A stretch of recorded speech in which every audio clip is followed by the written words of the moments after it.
quietly confident about BlizzCon, although I have no idea what it is. I am too, to be honest, because I feel like they didn't do anything last year, really. So No. they have to make up for it this year. Like, after last year, they're probably like, oh, shit, people didn't like our Diablo release. We need to do something. Believe you me, yeah.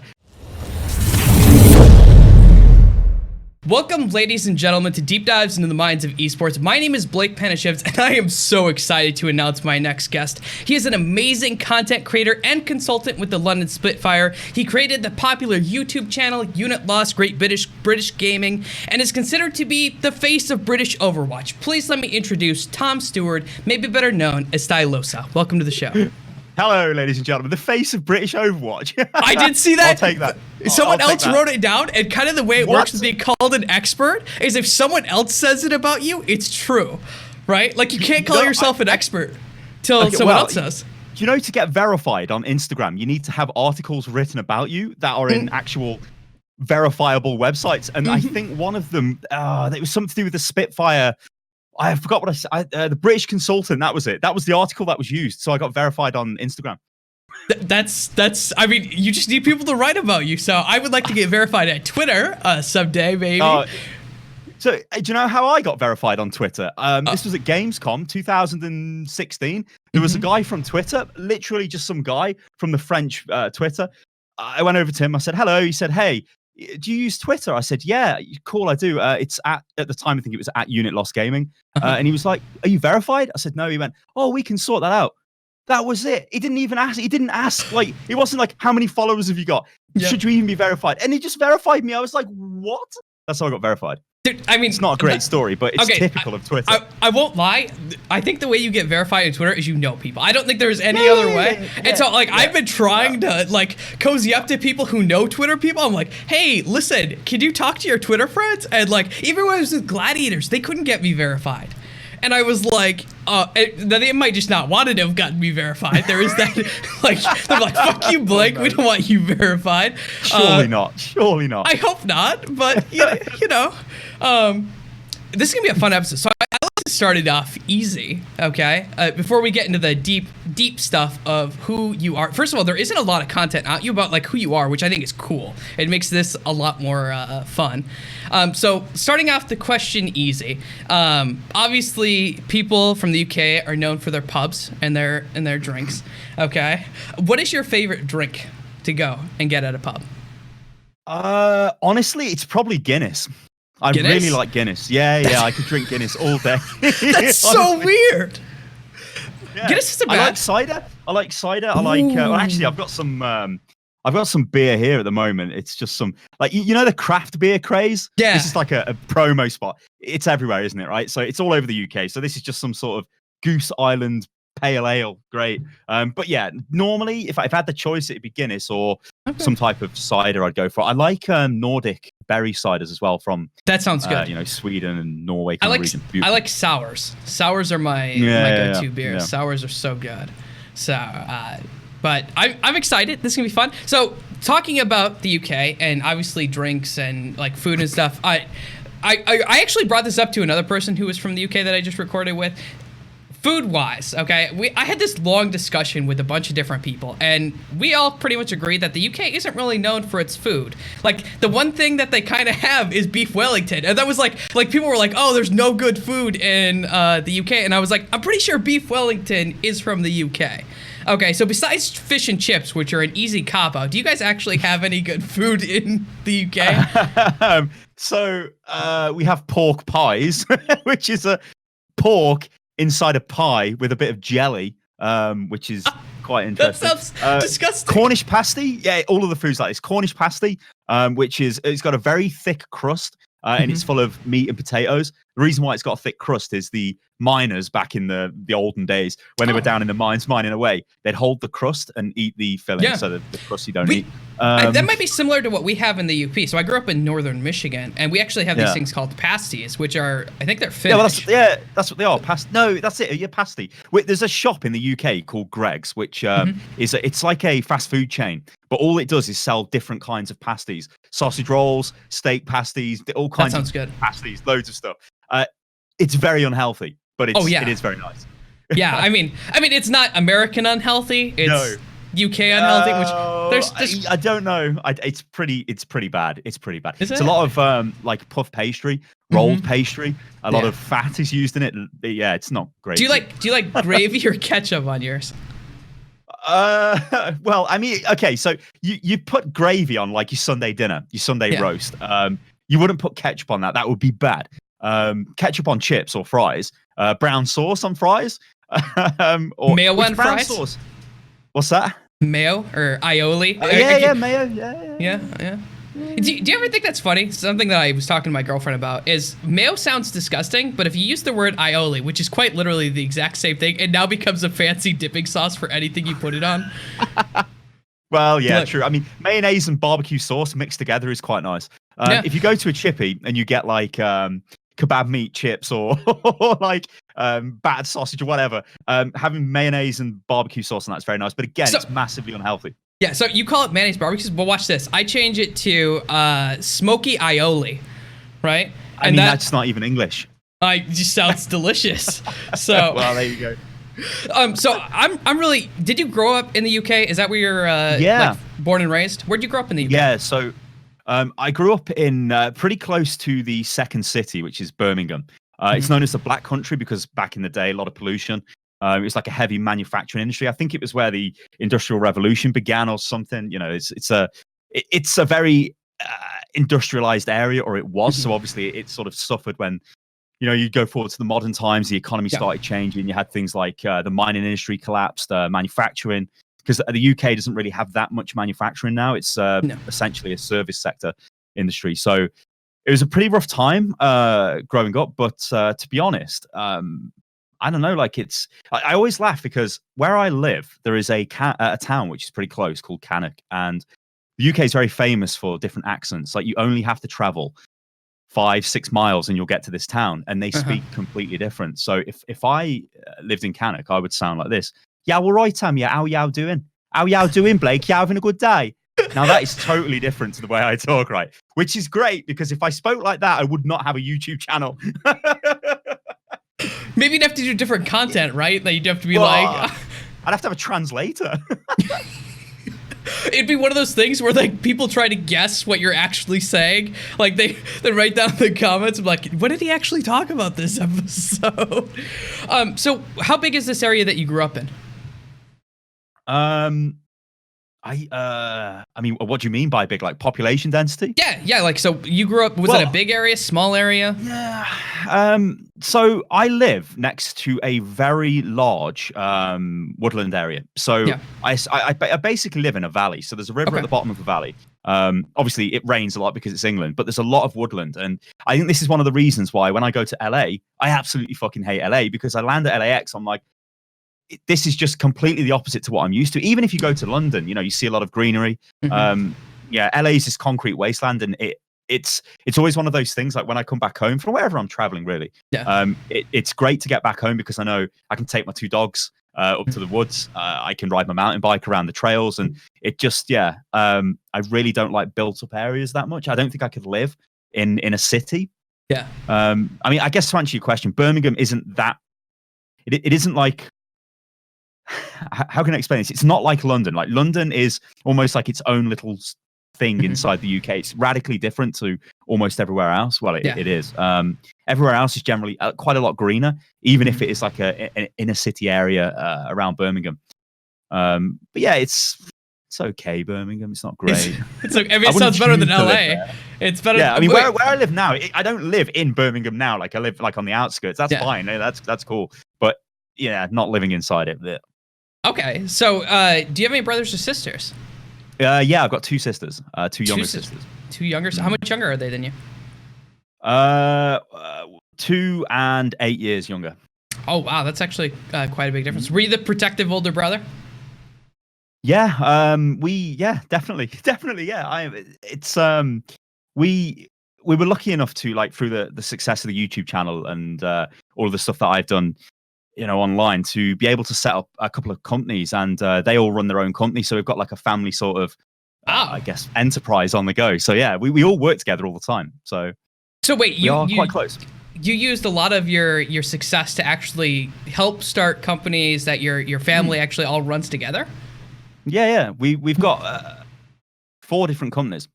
What do they do? That's so cool. I'm not really going to say. Okay, that's fine. We run companies. My sisters run companies, and that's cool. Okay. I was like, it's nothing illegal. It's nothing illegal. No, I mean, but honestly, Blake, it was one of these things where, I'd watched a lot of people get successful on YouTube or on Twitch and, whatever. And you see them just splurge what they're generating. And to me, like, I come from a poor family, essentially. And I realized that I need to sort of protect this because you don't know when it could end. It could just end tomorrow. It could end today. Who knows? So I was always very protective of whatever I was earning. Made sure I sort of, really only live off the bare necessities. I mean, like this place you can see me in right now. This is actually this is quite an interesting story. So this was back end of 2015. This was I was a full-time streamer on Twitch, and I'd been so for about 2 years, 2.5 years leading up to that. I've got a very old partner channel on Twitch, and it was fairly decent. I think I had around about 1,000 subscribers, which at the time was pretty good.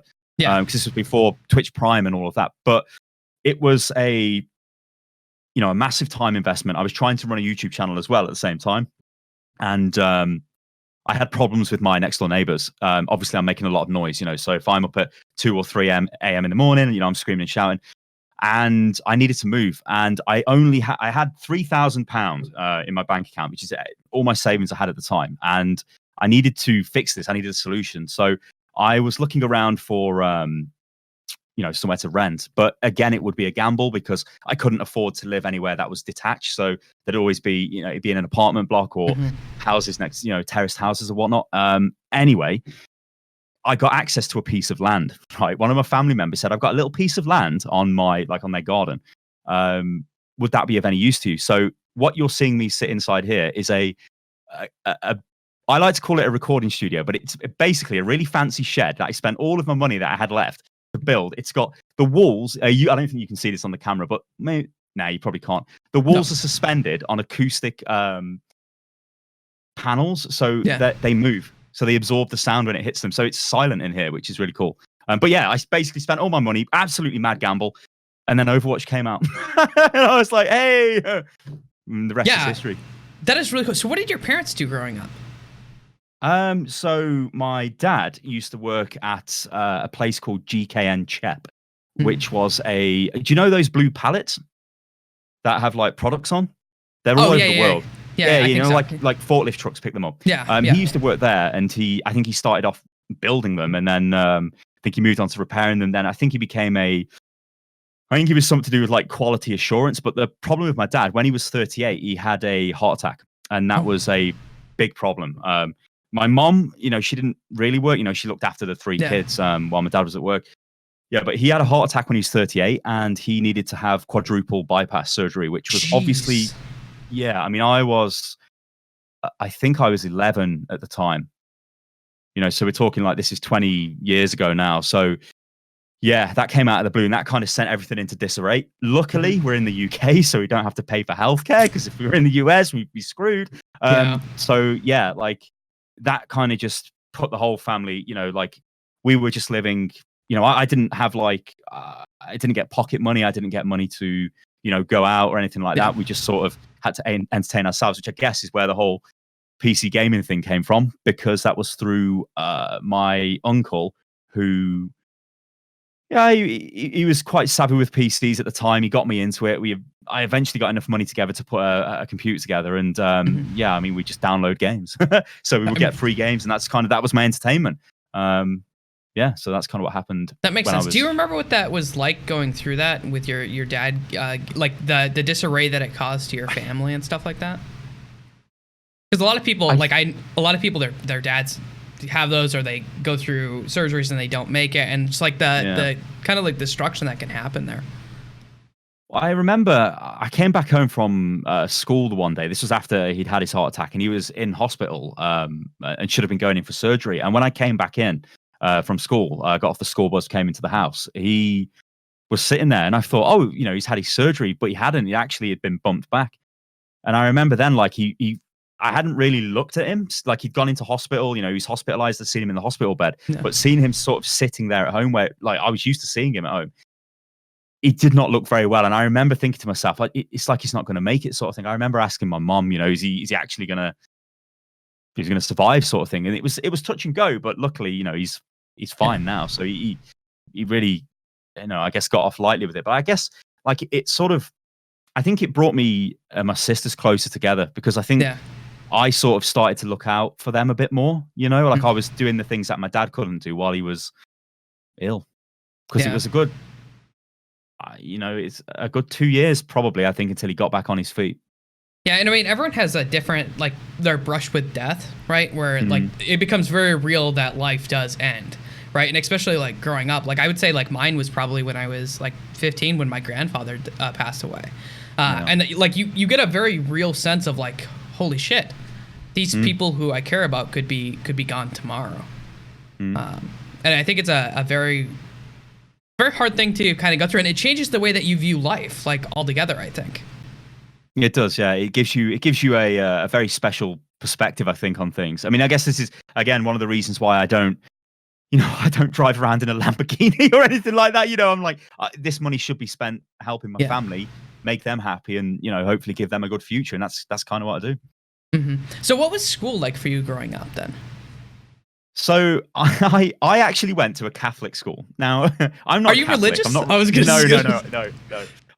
What I used to do though is I would I'd sign up for the mass, because mass would happen during certain lesson blocks, so you could escape like maths, for example, and go and sit in the chapel, even though I wasn't religious. Like it was, but they caught onto that and stopped me doing that. They said it was something to do with it was an affront to their religion. That's right, and I needed to show more respect. I'm like, anyway, yeah. What happened was I went to just a local primary school. That's fine. But when it came to going to secondary school, I was going to go to the local comprehensive school, but my mom actually pushed for me to go to the Catholic school. It wasn't like some super strict Catholic school, boys only. Like, it was boys and girls. And to be honest, it wasn't really that strict, but it had the best grades in the area. Okay. There's a thing called Ofsted in the UK, which is it's sort of the government body that goes in and grades the schools. And this one had the highest rating in the area. The only problem was it was fairly far away. It was kind of like a 25 minute bus ride in the morning sort of thing, but with a lot of traffic, it could be longer. And so I went to Cardinal Griffin, and I really enjoyed it. The thing with me, like throughout my sort of school years, I was a football player. So I played for a team called Port Vale, who were there wasn't in the Premier League. They were in the division, well, League Two, it would have been, so 2 leagues below. Okay. So not the absolute top league. So this was a team that if you played for them, like for their first team, you probably could have earned, a fairly average sort of wage, and that would have been fine. But I played for them for quite a long time, and eventually I moved on to a team called Walsall that were slightly higher in the same division. But then a team called West Bromwich Albion came in and sort of asked me for a trial, and they were a Premier League team. So throughout my school years, I was the sort of like the captain of the school football team. I was the district captain. We played in national competitions, like at the school level, playing for Port Vale, then playing for Walsall, then playing for West Brom. And the highest I got was the reserve team. So the second team for West Brom. And then I had the whole Crohn's thing cropped up. But I guess we can get onto that later. But while I was at school, I was, I think I was a bit of a, I think I was like a bit of an annoying student. Like, I found it quite boring at times. Honestly, I found it really boring. And the school, I remember going into the careers class at the end of year 11. So you finish your GCSEs, and I think standard GCSEs you do 12 of varying topics, but we did 15 because it's like the fancy school, you've got to do more. And so I did the GCSEs. I got really good results for the GCSEs, and they said to me, it was a mixture of A's and B's and A stars, and they said, you should be looking for university. And I just wanted to play football. That was literally all I did was play football and play on my PC. That was it, which was pretty unique for the UK, playing on your PC, because a lot of people played on their games consoles, didn't really have gaming PCs. I remember going into the careers class, and the careers teachers there, and she's like, okay, so you've got these great grades across all the sciences, maths, philosophy, English, everything. So you should go forward and complete your A levels in biology, chemistry, physics, mathematics, and philosophy, because it was a religious school. So I'm like, yeah, sure. So I began doing that, and that's what I was doing. I was doing that as like a backup plan in case the football thing fell through. But the big thing which came along was the whole Crohn's disease, which popped up when I was 21, and that kind of put everything out the window. Yeah. So kind of looking back at your, there's actually, you mentioned you were kind of a football kid. One of the things I kind of noticed about your Instagram actually was that you were also into Warhammer 40K. Oh yeah, okay. Yeah. I'm a huge. Hey. No. I invent. You know the creative section on Twitch. I did the first creative streams before it was even a section. Yeah. I had a camera. I forget what camera it was. It was a really cheap sort of video camera, but it had HDMI out and 50 times optical zoom, so you could zoom in. And so what I do is zoom in on the figures and paint them. There may be VODs on my Twitch channel actually of that stuff, but this was years and years ago. Because I remember Twitch contacted me about that, and they said, "Oh, this is a very awesome and unique idea. We'd like to promote it." Yeah, but so yeah, 40K. Yeah, so you were big into 40K. Was that like growing up, or did that come later on in your life? I mean, like kind of later on, I think it came into my life when I was looking for things to do when I wasn't very active. Because you can imagine, I was always like playing football, or I was out on my bike, or I was doing something active. And when I couldn't do that because of the health problems, I needed to look for other things to do. And there's only so many games you can play on the PC, and then I just sort of fell into that, and I guess it was therapeutic, more than anything. It really was. Did you ever play Dungeons and Dragons? No, I've never played Dungeons and Dragons. Never ever played it. I don't. There's nobody to play with. Like, there's nobody around it. I just live in the middle of nowhere. Play online.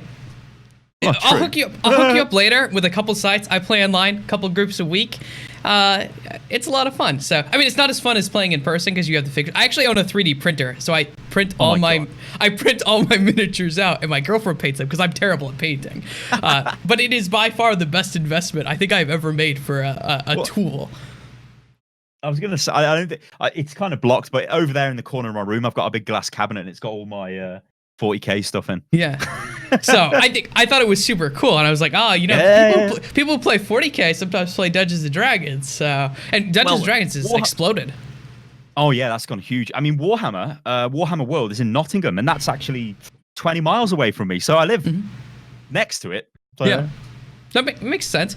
So besides football, was there anything else that you kind of gravitated towards? Because you're obviously a very public figure and you're very charismatic. Did you ever do anything else like speech club or debate or anything like that? No, I just you know what? No, I never did that. We used to have drama lessons. I remember, but I never did any sort of like stage shows, or I was never part of any debate societies. You know, you have to think like I was. Yeah, I did the academic stuff, but everything else was all sport inclined. It was all football. I suppose Americans would say it's like what the jocks would do, but I wasn't like some meathead guy. I was the guy who was pretty good at, with his studies as well. And honestly, well, obviously quite a bit nerdy because of all the games I was playing as well. Yeah. I used to play a lot of EverQuest. You can imagine that wouldn't go down too well. You turn up to the, you're in the locker room. It's like, what were you doing last night? Oh yeah, I was playing EverQuest. It's like, what? What even is that? You know what I mean? So yeah, it was. Yeah. Did you ever play Ultima Online? No, but my family did. It's so good. Yeah, no, there was, I've got some funny, like, what was it? Nobody would ever wear their gear. Yeah, they leave it all in the bank because you get killed and it just nick your stuff. Yeah. So good. It's actually the first online game that I played. I played it when I was like 6 years old. I played it for like 10 years. It was insane. Yeah. So I was young. Like I remember watching my it would have been my uncle Lee at the time, watching him play with his friends, and then I watched him play EverQuest. And then when I got old enough, I started playing EverQuest. Yeah. So how did you it sounds like you had a very well balanced life between like games and all this, at least for growing up until you got Crohn's. Were you someone who like hid the video game stuff from a lot of people? Like you didn't mention EverQuest. You kind of were like, okay, this stuff is being hidden away and I'm not going to kind of bring it up because this isn't what everyone talks about. No, I don't care what people think. Like I just whatever. Like that's what I'm doing. Yeah. No, I've never really been like that. I think like on a fundamental level, you shouldn't really hide what you're interested in or what you're about. I agree. I think that's actually kind of sad when people do that. You should, but then on the other hand, I get why a lot of people do that, I suppose. But yeah, no, I've always been quite open with everything, really. Okay. So looking at your football career and kind of moving up the ranks, how long did it take you to make it to the reserve team? So I would have been 19 when the reserve stuff began. So I started at the age of, well, I played football since I was like 6 or 7 years old. I think I got into, they were called schools of excellence at the age of either 12 or 13 it would have been. So actually, no, it might have been younger than that. It might have been 11. So basically throughout my entire life up until the point of getting Crohn's, all I'd done is play football. This was the thing that I was aiming towards. This is the thing I was good at. So I think from the age of, let's say, 11 or 12 up until 19. Then when I was 19, this is when I started to have the issues with Crohn's, and it started to really impact my fitness levels. And then going into it would have been into the preseason training when I was turning 20. There's a lot of physical training there. So a lot of long distance running, a lot of circuit training, bleep tests. Everybody loves a bleep test. All kinds of stuff like that. And my fitness was starting to really drag. And I remember being called in quite a few times, and they were saying, like, I had diet diaries. Are you eating the right stuff? Are you getting enough sleep? What's happening to your fitness level? Because the position I played was central midfield, and I was the captain of the team. So central midfield it's like the engine room. You constantly have to be moving. And as I'm losing fitness, they can't understand why, because at that age, your body's developing, so you should be getting fitter. Like, what is actually happening? And it sort of culminated in they thought I had food poisoning, and I was given medication, a antibiotic called erythromycin. The brand name might be different in the USA, but this aggravated Crohn's disease. Now, they didn't know I had Crohn's disease, so they gave me this medication, and talking about life or death situations, that was pretty bad.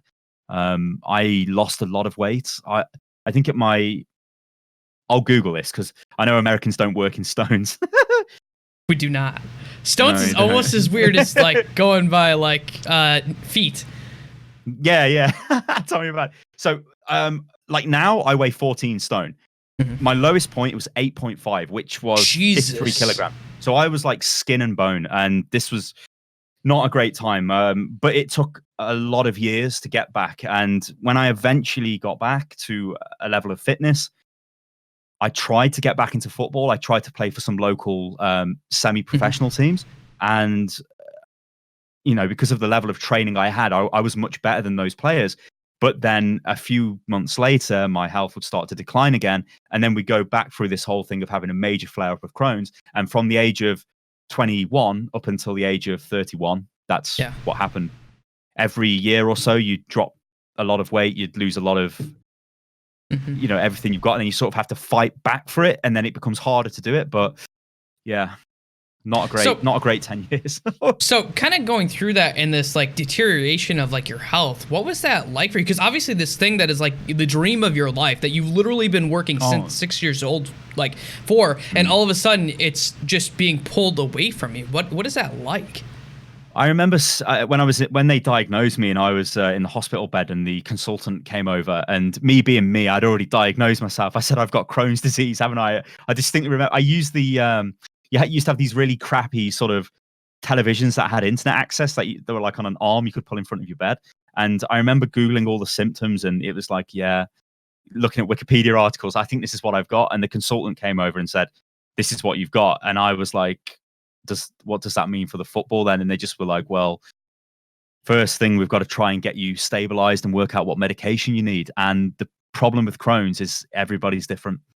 The medication is not just you take this medication and it'll be fine. It's medication cocktails. Do they work? Diet. It's a lot of stuff. So I think at that point I knew that things would have to change, and everything that I'd basically worked towards was just gone. So that was difficult. It probably was quite a dark time, but I don't ever remember feeling like like the world had ended. I just felt like I can't do that anymore, sort of thing. But yeah, I don't know. Maybe I did take it harder back at the time. Did you have any direction, like where you thought, was there like some hope of like, oh, if I just get this under control, I can get back to the football? Or was there, okay, well, this is probably done and I want to do some other things. There's other things that I'm passionate about. Well, yeah, I mean, the first thing was, I'm going to get my fitness back and I'm going to get back into football, because I was only 21, 22, 23. You're starting to get quite old at that age there, where you're probably not going to make it into the highest teams, but you could still play somewhere in the English divisions and it'd be okay. But yeah, the problem was I'd get my fitness back and then it would disappear. I played for a team called Hensford Town, and there was a player called Ashley Williams who played for them, who actually plays in the Premier League right now. And we always thought he was terrible, but he became a Premier League player. So that was kind of the dream. But even after all the health problems I had, I still could play better than their level, but then I'd get the problems again and again and again. And I think what happened was, when I want to say I was 23 when this happened. I might have been 24. That's when I realized this is just not possible. Like, I cannot keep doing this because I'm not going anywhere. I'm just going round in a circle. Obviously, you've got financial pressure as well. So I can't just keep trying to play football for the, small amounts of money I was earning. So I tried to, for a while, I kind of became a tree surgeon. So like, I can use a chainsaw. So don't piss me off. It'll be bad news here. So I did that for a while, but that again was not a great idea, because I trained up for it. I managed to get a grant to train up to use the ropes and have all the health and safety certificates. I started working as that, and lo and behold, 6 months down the line, I start to get ill. I can't actually turn up on jobs, and I don't know, Blake, who you've worked with in the past, but when you work with like a team of blokes, if you're not turning up on time, they're like, "Oh, where is this guy?" Yeah, you know what I mean? It's like, why the fuck isn't he working? Yeah, we've got to do his job. What the fuck? And then he's not here for a week, and it's like, So I had to stop that. And the big thing was then, what the hell do I do? I could go on disability aid. So the government would just pay for me to, they'd put me up in a small apartment. They would give me, a few £100s a week sort of thing. And that would be me. And I could have just accepted that. A lot of people do accept that.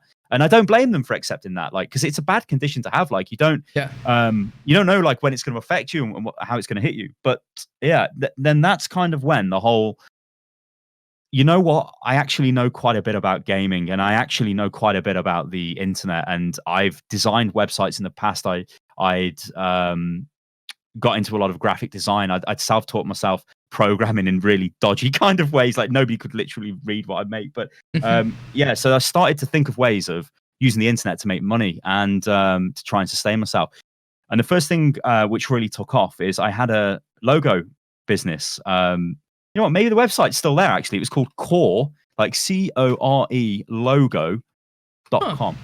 Nah, it's gone. But what I did was I sold logos and banners and advertising banners to companies that were looking for AdSense banners, or maybe startup companies for their logos. And this went really well. This actually went really well until Fiverr turned up.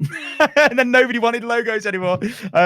But yeah, like that went really well. But as I was doing that, I sort of, I had a bunch of other websites running at the same time. I even had an information site for Crohn's disease, where I was trying to pull together all of the actual real research, not bullshit made up crap.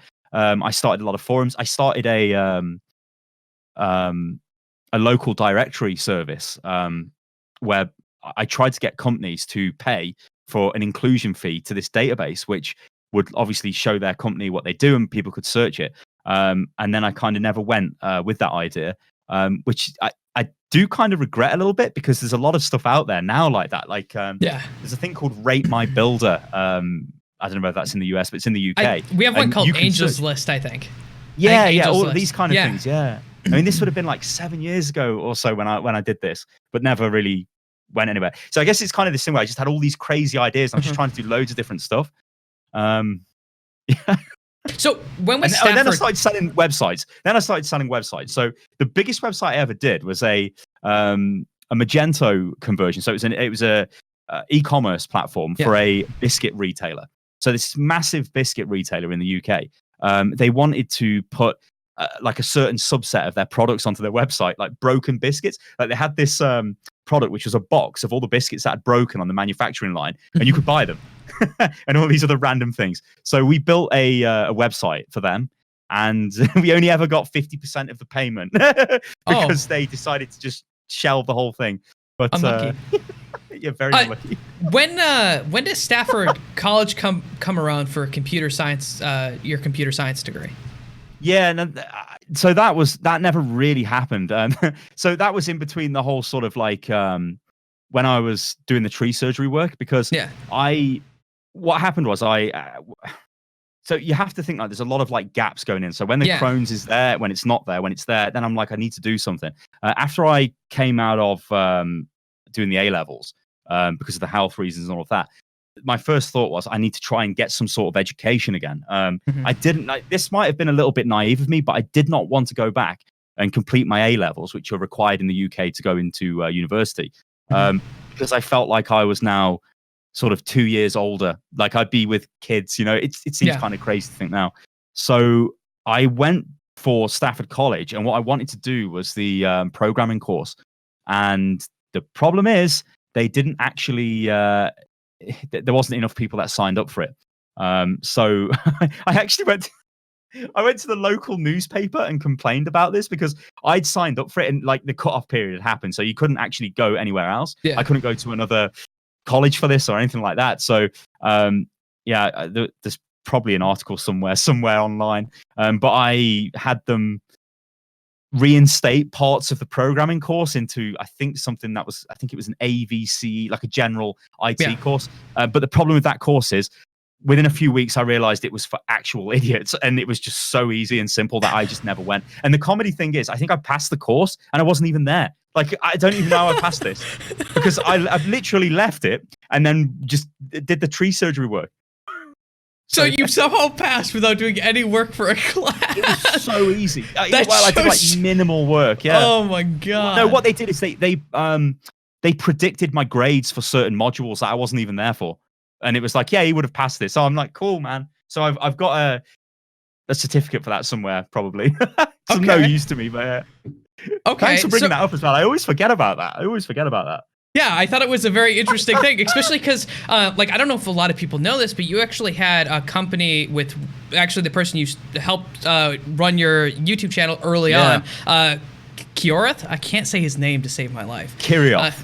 He's actually a Warhammer channel now. He's a pretty big Warhammer channel. He's like got 50K subs for Warhammer. I've also checked him. I do my research on my guests. So you guys actually had, I think it was a web design company that you started before the. Yeah, so I met John at Stafford College. That's probably the best thing that happened there. We did the web design thing together, and then like the unit loss thing came like after that. I remember that the way Unit Lost started is I obviously was a big fan of Command and Conquer, so Unit Lost, I thought it was a great name. Or I guess you could say like StarCraft when a unit dies, Unit Lost.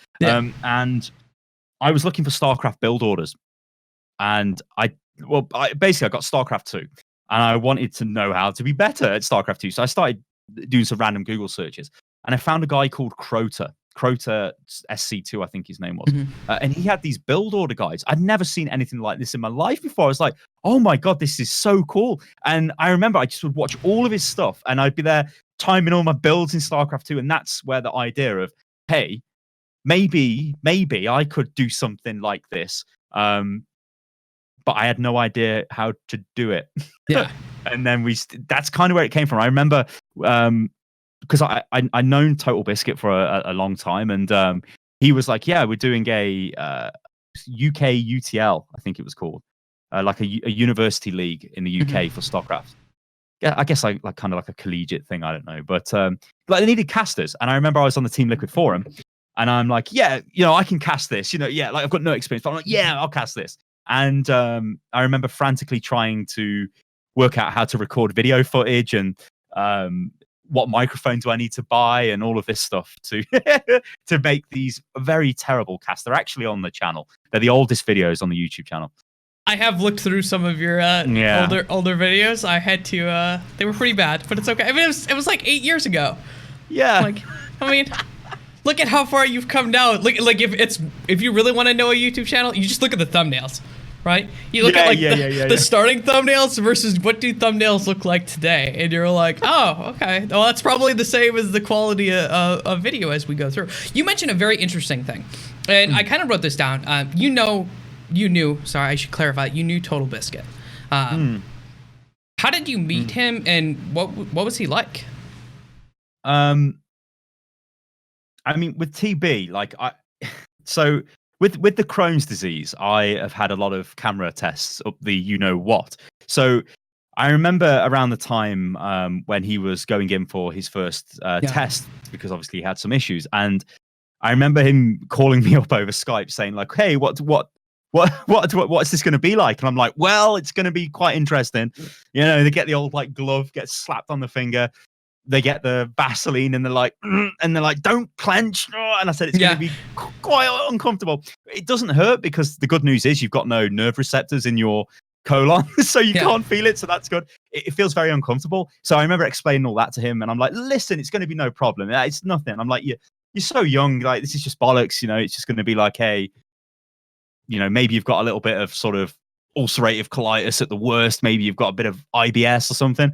And then I remember him coming back after it, like a couple of days later, going, they've told me it's probably cancer. I was like, what? I was like, you can't be real. He's like, yeah.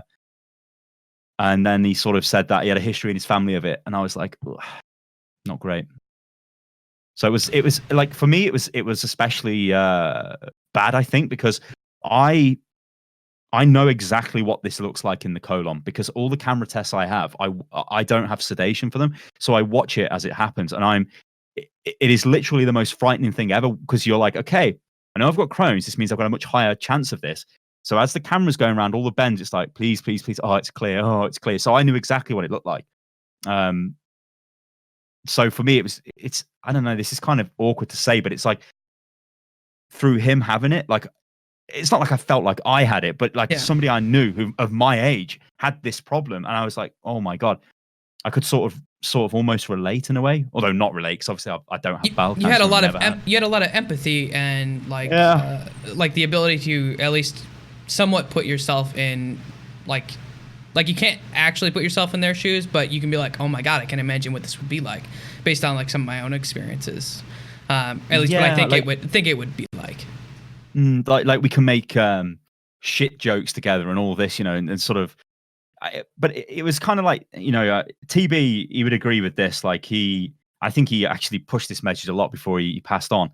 You have to, like, men have got this issue with anything wrong down below. They will not go to the doctors, and it is. If you are ever passing any blood, you have to go immediately. Yeah. Bowel cancer is one of the easiest cancers to cure. Like if they catch it early, you'll be totally fine. TB's case, you know, it was a very long time before he went. And yeah. Do you remember when you first met him? I don't actually. It would have been through the Team Liquid forums. And he probably, because he would have responded to when I put the shout out saying, yeah, I'll cast the tournament. And he would have responded then and been like, yeah. And then I just got his Skype and I guess the rest was history sort of thing. Conversation. So when you look at starting up Unit Lost, what was the idea behind it? Like, was it just, I'm going to put out different guides or casting? And did you work with Keorth right away? Yeah. Well, that was the plan. So because we needed a casting team. I couldn't just cast games on my own. I wasn't like Husky StarCraft at the time. So it was like, okay, we'll both do this together. We did the StarCraft stuff. And then we literally had no plan. Like I had no idea. I did not know at all what to make. I had no structure to this. And then we kind of fell into, we're just going to make videos on whatever we enjoy. And I played a lot of different games. And so we kind of had this mishmash of just a lot of different stuff, which, you know, the funny thing is for a YouTube channel to grow, it needs to be dedicated on one topic and then just chase it. When it becomes like this mishmash of just everything, it kind of really doesn't work because you end up with like conflicting audiences. But at the time we were just like, hey, no, you know, this is what we enjoy playing. So we're going to play it. Like I always believe the internet is the biggest bullshit detector. So you can't make content on something you don't enjoy. So yeah we just carried on making stuff together. I think one of the the things that sticks out in my mind is Battlefield 3, the launch of that. I have always played Battlefield games. I used to be in an IRC server with Odie from Dignitas, because he used to play Codename Eagle and then 1942. So Codename Eagle was the original Battlefield, and then you had Battlefield 1942. I never really played much of Battlefield 2, but I played a lot of 1942. Bad Company 2 was just a phenomenal. That was like literally the best Battlefield game. Nothing will ever beat that in the Battlefield series for me. But Battlefield 3 launches, and this was before I kind of realized that if you got, I guess, early access to something before everybody else got access to it, a lot of people would start watching what you were making. And I didn't know. And I went to one of the Insomnia. In fact, I think, hang on a minute. Yeah.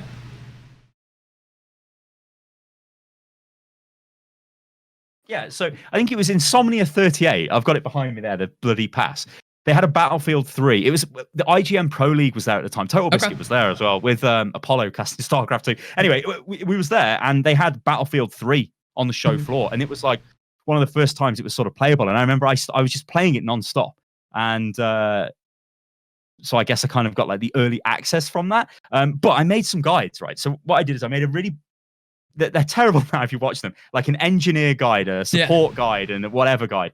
And EA put these guides onto their Facebook page, and they got like hundreds of thousands of views. But me being a complete idiot, stopped making Battlefield videos straight after that. I just carried on because I was like, I'm done with the game. You know, I've played Battlefield 3. It's okay. I've done this. I've made these guides, and then I just sort of moved on. But so it makes me laugh because I sort of went from, you know, like 1,000 views if I was lucky to 300,000, and another video and another video, and then straight back down again.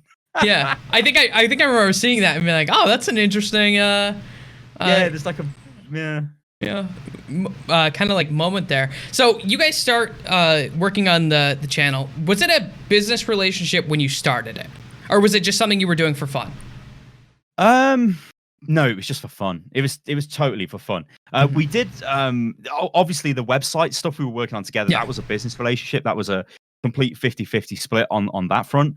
The YouTube stuff was like, you know, we knew it wouldn't make money. We were just doing it because we enjoyed doing it, and it was something we could. I mean, this is the other thing as well. Like, I get a lot of emails of people, "Hey, how do I start a YouTube channel? How do I do this and that?" And the answer to that is you just get out there and do it, but you have to enjoy what you're doing and never go out there to be like, hey, I'm going to, I don't know, try and make money with this, because it's just not.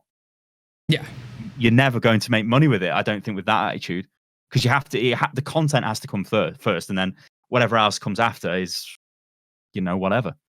Yeah, I mean, that's kind of why I did this series, is I'm like, you know what, even if it doesn't, no one ever watches it or anything like that, at least I know I enjoy the amount of time that I put into it. I don't really care for video editing as much. Like, that's the one part I was like, if I could get rid of that part, it would be perfect, right? Like, because I'm not huge into it, but like getting to talk with people, I think is that like just so cool for me that I get to share something with the world that no one else might ever get to see. However, looking at your channel, right, and how it moved, at what point did it become a business relationship? Was there any issues with that? Because, like, you see it all the time with, like, musicians are a good example, where people start up bands and they don't do contracts right away. And I imagine YouTube channels, in fact, I think there are some cases out there where people start up channels together, and then at some point there's a huge-ass lawsuit where they're like, oh, like, how do we do this? At what point did that shift happen? You see, you've kind of got to remember that the YouTube channel, I think it was like maybe 20,000 subscribers before Overwatch. And that was up until the point where we were working together. It was making money, but it was never a lot. Like, I think the YouTube channel, we'd be lucky if we made, like, let's say $700 a month off the AdSense from it. We'd split that. But then what we would do is run our own live streams. This is why I was full-time streaming on Twitch. So I was getting my income from Twitch. So my day would be, I'd sort of, wake up at maybe 8 or 9 a.m. and then at 10 a.m. every day, we would do a recording session until 12 of whatever games we were playing together. So whether that, you know, Civilization, City Skylines, Dawn of War, whatever we were playing. And then we split the editing up between us. So we each sort of had half the load, because this was the whole approach. Like, it was always half, you know, I put 50% in, he put 50% in. And then we just kind of went at it like that. But obviously, I did the streaming stuff. He did some streaming as well. I think he used to stream Rocksmith, I think it's called, where you use your actual guitar because he could play all the guitars and all that stuff. Yeah, yeah. I think he's a bass guitarist, I think. But yeah, so like, no, it was never really was like, oh my God, this has fell apart, because I remember saying to him at the time, hey, this Overwatch game looks quite interesting. I think I'm going to start making videos on it. Do you want to make videos on it with me? And he was like, yeah, I kind of like it, but he was never really like as competitive as me. Yeah. And I went away and started making these videos. And I remember he actually said to me, the thing is, Tom, he said, these are just your videos now that are getting views. Like, I don't really, like, I'm not even in them, like, which is fine. And at the time he was starting to have a family as well. So I think he had his first child on the way. So he was kind of stepping away from it anyway. And then I remember saying to him, well, what you should do then is do something with Warhammer. If I'm doing something that I like, go and do something with Warhammer. And that's kind of, we sort of just went apart, but it was never, there's never any, it was like it was good. It was very, very good. Yeah. It worked out for both of us. Yeah, I want to kind of talk about your YouTube channel, and I want to ask you a couple questions. First of all, almost 7 years ago, you kind of said on YouTube with, I think it was with actually Kira, that in order to actually grow a YouTube, you need help. Do you still hold this kind of viewpoint that if a YouTube channel is going to grow, you need help with it? Like, you need other people to help support it? Because I think at the time you were looking at partnerships with like Machinima, which we're going to talk about too. Yeah. What I would say now with the experience that I've got is you need some sort of escape from it. It's not so much you need help to grow it, because I think if you've got the dedication and you've got a good subject and you've got a good content plan to attack that with, and you can keep doing it, and you've got a decent personality, you can probably make anything work. But the thing is, you'll become very insular. You only focus on what's going on. There's been times where, weeks will go by and I've not really spoke to anybody else. This would be back in the definitely not now, because you're just so involved in it. I think it becomes an addiction. So what I think you need is the support of somebody else to talk to. And it helps if you've got somebody you can talk to who understands. Now, if you ever see a group of YouTubers or streamers, I guess now, but YouTubers for me, get together, all we do is moan. We just complain and moan to each other because we're the only ones that understand our situation. Because what can happen is, from the outside, it looks like, hey, you're this guy playing games. You've got the best job in the world. It's like, well, no, no, you do. But also there's all these other problems. And it's sort of like only people in the same situation can really relate to it. So yeah, when we get together, it's just a big moaning sort of support session. But yeah, I honestly believe you do need some sort of you need like that mental support, as you will just crack. You will crack. Yeah, I agree. It's funny you mentioned that. Like, everyone is like, oh, you look like you have the best job in the world. Especially for pro players, I see it a lot. Like, everyone's like, oh, pro player. And having worked with pro players, I would never, ever, ever, ever, ever in my fucking life ever want to be a pro player. Like, I can honestly say that, having worked with them, they have some of the hardest jobs in existence, and like the pressure that is on them is definitely not good for mental health most of the time, because you have to like coming from a background in mental health and working with mental health, getting players to actually take breaks is like one of the hardest things, because in their head, if they take a break, they're falling behind someone else, which to some degree, this could actually be true. But if they push themselves too far, they'll fall behind too. So you get in like this catch-22 of, I need to practice, but I also need to take a break. And so you have to find where that actual balance is without killing yourself. Otherwise, you fall behind, and you might still just fall behind because of what someone else is able to do during a time period. So I could never imagine being, and I've heard that YouTubers are very much in a similar kind of boat, where like taking breaks seems to be, or streamers is kind of a big deal, like not putting out content for. Yeah, you see, this is always the thing. People will say like, Sty, why don't you stream on Twitch? And the honest answer to that is, YouTube is too time consuming. I cannot do both. If I was to stream, I would have to stop the content I make now. There's no reason to say that I couldn't change the content that's made. You see a lot of people take their stream footage and turn that into content. But it is streaming, I think, is like, they've both got pros and cons, right? So with streaming, you've got an engaged audience. You have a more stable income off a smaller audience, which I think is a critical thing a lot of people need to understand. YouTube, it's it can infinitely scale, and so can streaming to some extent, but YouTube even more so. You have to have a certain, level of views for it to be worth your time.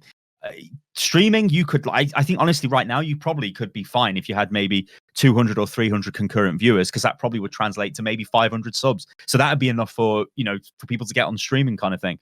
YouTube, if you had 200 views on a video, well, yeah, that's nothing, So it's difficult. So it is always sort of like weighing up which way you want to go. And I think for me, because I've done both, I know what streaming's like. I know how to do it. I just can't do both. And and honestly, I think as I get older as well, it is nice to have the there's not the demand to sit there and play games for 8 hours. I mean, I think I said this to Felix actually, to XQC. You've got to be mental to stream Overwatch. Like I would literally have a breakdown if I had to sit and play Overwatch for 8 hours a day. Yeah, I couldn't do it. And obviously because Overwatch is like my thing, it's what I'm known for, I couldn't just start streaming something completely random, because I'd be like, what the hell is this? Yeah, and it probably wouldn't work out the same, right? Like you wouldn't get the same level of commit. It's kind of like changing content, right? You mentioned how if you change content, then people are just not going to watch it as much, because people came to you for a certain level of content. Does that scare you a little bit? Do you think that you're at a point where you could switch? Because obviously Riot, and you actually did a video on this the other day, has put out some potential stuff in the future, which I'm just saying, if Blizzard doesn't put out some good shit for BlizzCon, that's a terrifying thought for them. It is very terrifying. I'm told by everybody at Blizzard that this BlizzCon is huge, and I always press them like, hey, yes. I mean, I was recently at the campus for the Switch stuff, and they're like, yeah, it's going to be huge. And I'm like, what does that mean? Give me some info. And they're like, no, we can't tell you. But yeah, talking of Project A, I mean, that is, my entry into the FPS space was Day of Defeat, the original Half-Life mod. And I played in a clan for that. I remember using clan base for scrims and stuff. And then I moved on to CS 1.6, and then kind of, I guess, moved into Battlefield 1942 then, and played that a lot. So I've always been into those style of shooters, more so the CS and the Day of Defeat. So when I seen Project A, I'm like, okay, this is really up my street. It looks like CS:GO with a couple of abilities from Overwatch kind of thrown in. So it's like, it's kind of like Apex, right? Apex did this for me in February this year. Yeah. When Apex came out, it's like, hey, this is like a battle royale Overwatch. Okay, it's not, but you've got heroes, you've got abilities, but then you've got more of a focus on the weapon play. We'll see what Blizzard have got. I mean, they need something. Blizzard really needs something this BlizzCon. I mean, going into it, the Hong Kong shitstorm, just every other shitstorm that's hitting them, they don't deliver. Yeah, so actually bringing up, we don't need to talk specifically about Hong Kong, because I'm not going to delve in it. But what do you think about people being able to talk about politics or say their viewpoints? Like that in itself actually means more to me than specifically Hong Kong. Like, do you think that the censorship is fine? Do you think that it's not fine? No, it's not fine. So at the start of my last overanalyzed video, I explained my thoughts on this. Censorship is bad. Democracy is great. Freedom's great. What's going on in Hong Kong is terrible. I agree that what Blitzchung did had no place on the broadcast, sure, but the reaction was absolutely over the top from Blizzard, and that's where the issues have come from. I don't think, I would never get, see, for me, I would never get political in videos that I make. I would never get political on Twitter. I'm not going to be like, fuck Brexit, although fuck Brexit, I'm not going to ask about that next. I won't lie. Hey, I got recognized voting in the fucking Brexit. Is that Stylosa? I'm like, yeah. Did you look at them and be like, don't vote for this? If you like me, no. Well, no. I just was like, hey, and then I quickly left. Like, what? That was very random. But I wouldn't get political in my content. I don't think. I'm here just to cover games. Like I tried to stress the point that look, whatever Blizzard have done, that's not necessarily my problem. It is. But for me, because a lot of people are calling me to just boycott Blizzard, that's not really the answer, because if I start boycotting them, well, nothing's ever going to change. And the evidence is there. The massive community outrage caused Blizzard to at least go back on some of the punishment. Now, admittedly, they were in an impossible situation. Like, how could they get out of that situation? They're damned if they do and damned if they don't. So it was always going to be a wishy-washy statement that they made. But yeah, and personally, I think it was just Chinese Blizzard just immediately reacted like that without even consulting the head office, and then head office find out, and then it's like, oh god. Yeah, that is. It's an interesting. Honestly, thing. I think that's what happened. Yeah, I think it's. I think people should be able to talk their mind. I think that's. I actually don't mind it. I also don't think that most situations are as black and white as people always make them out to be. Which I find, like, people tend to put things in black and white. And I'm like, most things in life I've learned are not black and white. Like, I used to work with drug addicts all the time, and people would be like, oh, these are, like, terrible humans. I'm like, actually, they're not. They convince themselves that what they're doing is all right to, like, justify their feelings inside. And it's this really warped way of thinking, but they're not intentionally bad people out there doing bad things. Right? Yeah, and I think it's... Yeah, I agree. It's just, I mean, you have to fight for what you believe in. And... yeah. That's basically it. Like there's a time and a place for it. You know, would I stand there when I'm being interviewed, like, I don't know, at BlizzCon for the Overwatch World Cup and make some political statement? Probably not. I'm going to focus on my team and what they're doing, because that's why I'm there. Yeah. But you know, I live in the UK. It's not exactly. Yeah. You know, that's fair. It's UK. So kind of looking at machinima. Okay, I don't think partners don't really exist anymore in the same sense that they used to, right? No. What were they like, and how? I'm assuming they're better now in kind of the way that it works, because you don't really need them anymore, to be honest. But what was that like in the early YouTube days when you did need a partner, and what did you think that meant, and how has it kind of changed?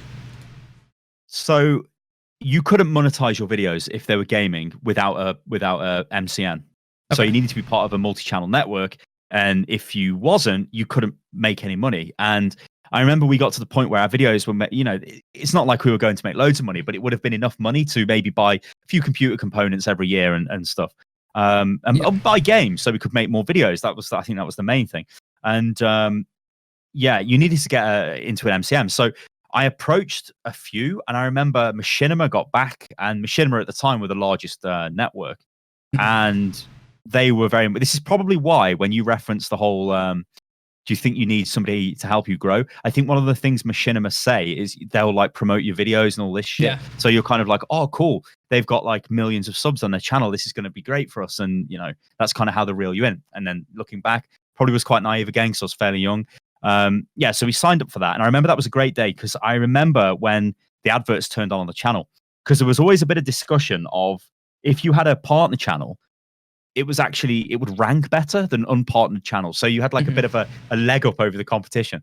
Not that we had any competition, because, you know, we were just making videos and whatever. Went into Machinima. Machinima was actually terrible. And the split, I believe, was really bad. Yeah, it was like really, really bad. I watched the videos on them, and you guys were like, we're not making videos until they remove us. Yeah, because I remember it was really, really bad for us. And then I remember how I got out of that is I legitimately called the guy had a stupid name. It was like somebody Muscleman, Ryan Muscleman. I don't know. I remember I was calling this guy over and over again, like, please remove us from your network, because we wanted to go into the game station, because this is where Totalbiscuit was, and everybody else, Jesse Cox, Husky at the time before his whole thing, and all of that. Like, so Wow Krendor was there as well. Eric. So we wanted to get into that, and eventually we got into that, and those guys were great, because that network, even though they still took a percentage, they would feature us on, like, TB brought us onto his podcast, his very early version of the podcast. I think we was talking about DayZ on it or something very random. I went on that a few times, but they actually did stuff for us, you know, like they would feature us as well. Like Dodger, she would. One of her shows, which she produced for the network channel, would highlight videos from our channel. So it was like a really great relationship. But of course, you fast forward, and it became Maker. Maker sold to Disney, and we needed to get out, because again, it was a case of like all of the support we were getting was gone. I don't know what the percentage was. Maybe they were taking 20% of what we were making, but we were getting a lot back for that, like all these features and stuff, and it was honestly helping us grow. But yeah, when the Disney sale came through and blah blah blah, all of that stuff, we had to get out. And after that, the channel was just unpartnered, so it was just which was a bad time, to be honest, because that was like the channel had gone from something which was, you know, looking like it was growing to like now it's kind of not. It's lost its partner status. But my memory's a bit hazy of this period, but I remember one day getting an email from Google or from YouTube, and I thought, this can't be real. This must be like spam. But it actually was a YouTube channel manager. This would have been, I think this was very early Overwatch. This would have been maybe even a bit before. So I want to say like maybe 4 years ago. And they said, look, we think your channel's starting to grow quite a lot. We want to help you out with this. Because at the time, you have to remember, talking to anyone from YouTube, even now, it's like impossible. How do you speak to YouTube? So for somebody from YouTube to actually approach you was like this massive thing. And then I worked out the partnership directly with YouTube. So we just have the YouTube split, which everybody has anyway. So we just get all of the revenue, which was great. Mm-hmm. So when did you start to pick up streaming and being like, streaming needs to be my main source of income mostly? So if we were starting the channel in, let's say, I think the channel was registered in 2011, and we didn't really get serious on it maybe until 2013. It probably was like 2014. I would have been streaming probably in 2013, and because I remember how I got partnered on Twitch was like the most dodgy shit ever. So I had no viewers, right? I literally had 10 viewers on my stream at the time. And I remember emailing them. I found the email of the one of the partner managers at the time, and I sent him this massively convoluted email about my community would be a great sort of test for like micro partners. Like, I've only got a few viewers, but actually there might all be subs, and this could be like really great, and you guys could monitor this. And they got back to me and like, this is a great idea. Part of my channel. I was like, yes. So then I had the sub button. So I've been a partner on YouTube, on Twitch for absolutely ages. Although I've lost all of my analytics because last year I changed the URL to /Stylosa instead of unit lost. So they didn't tell me. They were like, yeah, sure. And they just changed it. And then I was like, oh, my stats are gone. They went, oh yeah, they go when we do that. I was like, oh, you could have told me, Yeah. So I think I've got my longest subscriber is still active on the channel. He's 67-month. Wow. Sub. So it's been a long time. You should call that person and be like, you know what, dude? I appreciate you. You're a fucking amazing gent. Like, I just want to say, you're a fucking good dude. You're fucking mad. Yeah. Last time we streamed 2 years ago. You find me slightly... Why is it that you just... What was the change in your head where you're like, okay, I got to stop streaming? Because that's... Like, obviously... The noise. No, it was the noise. So where I was living, I was making loads of noise at night. So I was streaming from 7 till midnight and then maybe even longer. This was also because of, at the time, the way the internet connections worked in the UK is you had a track, like they were never capped. You could use as much data as you wanted, but during prime time, the upload would be capped quite severely. So you couldn't stream. So you'd have to wait until after 7 p.m. when it came out of prime time. So I'd go from 7 till like maybe 2 or 3 in the morning every night. And I was causing too much noise, and there were noise complaints. It wasn't like the police were involved, but it was going that way. A hassle. Yeah, it was people banging on the wall, like, why are you making this noise? And me trying to explain to them, oh yeah, I'm playing video games. They're like, what? Yeah. Was that a scary point in your career? Because obviously you said that you were making a ton more money from Twitch than you were from YouTube. What was that like? Were you still running your web business? Was it just I'm just gonna have to do this? Like at the point where you stopped streaming, that's like your major source of income. What are you thinking? What are you doing? What's the plan?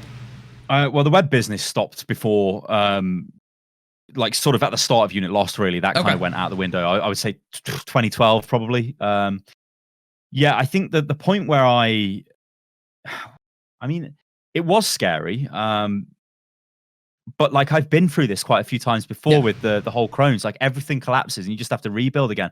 So I think this has kind of given me like a lot of resilience where I will take like a risk. I'll go, okay, well, I'll do this. I mean, the most recent one was this year with Apex Legends. In February, I essentially just covered Apex Legends. I don't think I even uploaded an Overwatch video. Now, you've got to think it was like 3.5 years, maybe, of pure Overwatch up until that point. And then I just was like, oh, I'll go for Apex. Now, this isn't me throwing the Overwatch community under the buzz. It's like me looking around and thinking, Overwatch is quite stale. I need to do something for myself as well. Like, not just sit here and keep banging my head against what's going on with that. So, I don't think I'll ever be averse to starting again or going back to level 1 sort of thing. Like, I mean, obviously the channel's been successful, and I've been, really successful over the last few years. But as I said, the money that I make, I don't spend it. So I try to invest it and be clever with it, because I know I might have to go back to square one again at some point. And it's almost like, even if I do, I'm starting with a load of stuff, so I'm not ever going to go back to that level again. Like it's like I've done that work and I've pushed through it. You've cushioned yourself in case anything ever happens. Okay. So just a kind of a question there, is Overwatch always going to be your game? Like, because it seems like it has been for the majority of the time. You mentioned a brief break for Apex and a couple other games here or there, but is there a point where you say, I'm done with Overwatch? No, I don't think so. Like, Overwatch is still the game I play every day for a few hours every single day. I mean, if you've got me as friends on Discord, you'll see me playing Overwatch when we finish this. You have to add me really still. Good. Yeah. Tracer, pretty good right now. But no, I'll always play Overwatch. Even as bad as the meta can get, as the game can get, and it still is an enjoyable game for me to play. Yeah. I don't think I can ever see myself stopping playing it. There'll obviously come a time where I will stop producing as much content as I do, because that's only natural. I don't think there'll ever be a time when I just straight up go, that's it, I've had enough. Yeah, I mean, I know that Jane has said that he doesn't plan on ever switching games or content. So I wasn't sure, because like obviously with this Riot game coming out, it looks to be like it could be hugely I've already made a video on it today. I know. I'm just saying that if they're but that's healthy, right? It's the same old. It's like you don't want all your eggs in one basket, and when you're directly tied into one thing, imagine if the Blitzchung thing happened to Overwatch. That would be so much worse for us now as creators, even though we don't really have anything to do with that. But it affects us because it's Blizzard. It still affects us because it's still Blizzard, but not as heavy as it probably would have done. So there's always these things going on, which you have to be aware of. Being spread out, I think, is just healthier. Yeah. There's a couple things I want to actually divert back a little bit, because there was a question that I just thought of that I totally forgot to ask you, which is kind of important. You mentioned that when you first got Crohn's, they put you on some medication. You had very much a near-death experience as far as like your weight. What was kind of that experience like to go through? And did you think at one point, I'm going to die? No, I don't think I ever thought I was going to die. I knew I was bad. Liver and kidney function was starting to fail, so that was obviously bad.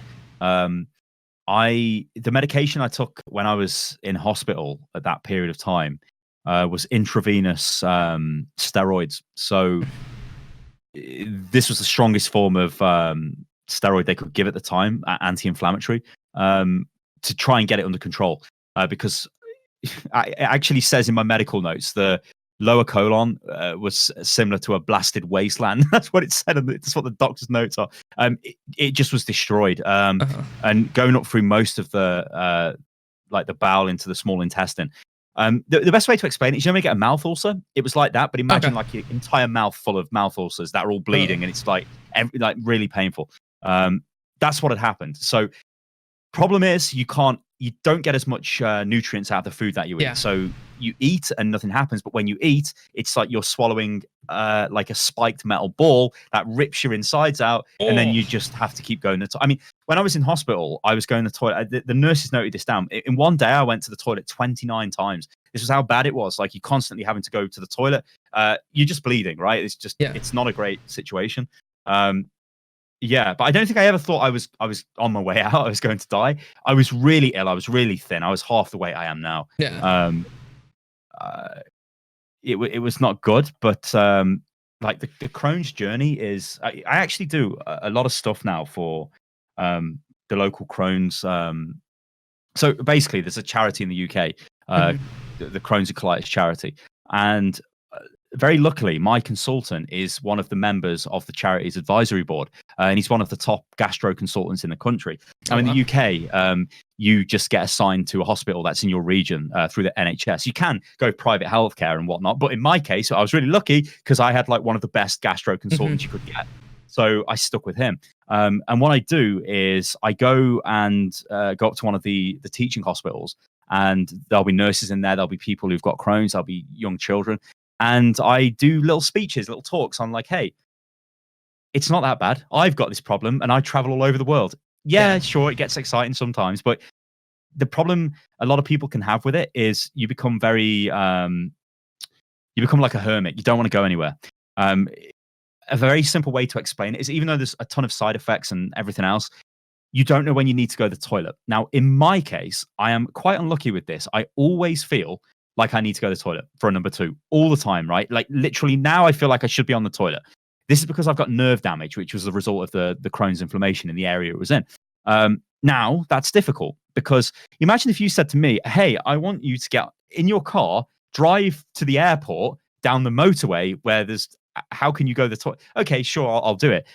Younger people, and even me, had a problem with this. How'd you get over it? Like, what'd you do? Yeah. Well, my answer to that was, if I could somehow like regulate my body to go to the toilet at a certain time every day, once I've been the toilet, I know I possibly cannot need it again. Physically, there's nothing there. Even though my brain's telling me I need to go, I don't need to go. So I can work around that, and I've worked around it. And the big thing everybody tries to push with Crohn's and ulcerative colitis and chronic conditions that are not life limiting, but they inhibit your life, is it's all about quality of life. So you have to kind of get a bit creative and work around it. And I like to, tell kids that, that's pretty creative, and it makes a lot of sense to set a schedule, and then you're probably I mean, I'm lucky. I'm lucky, right? So I was diagnosed when I was 21.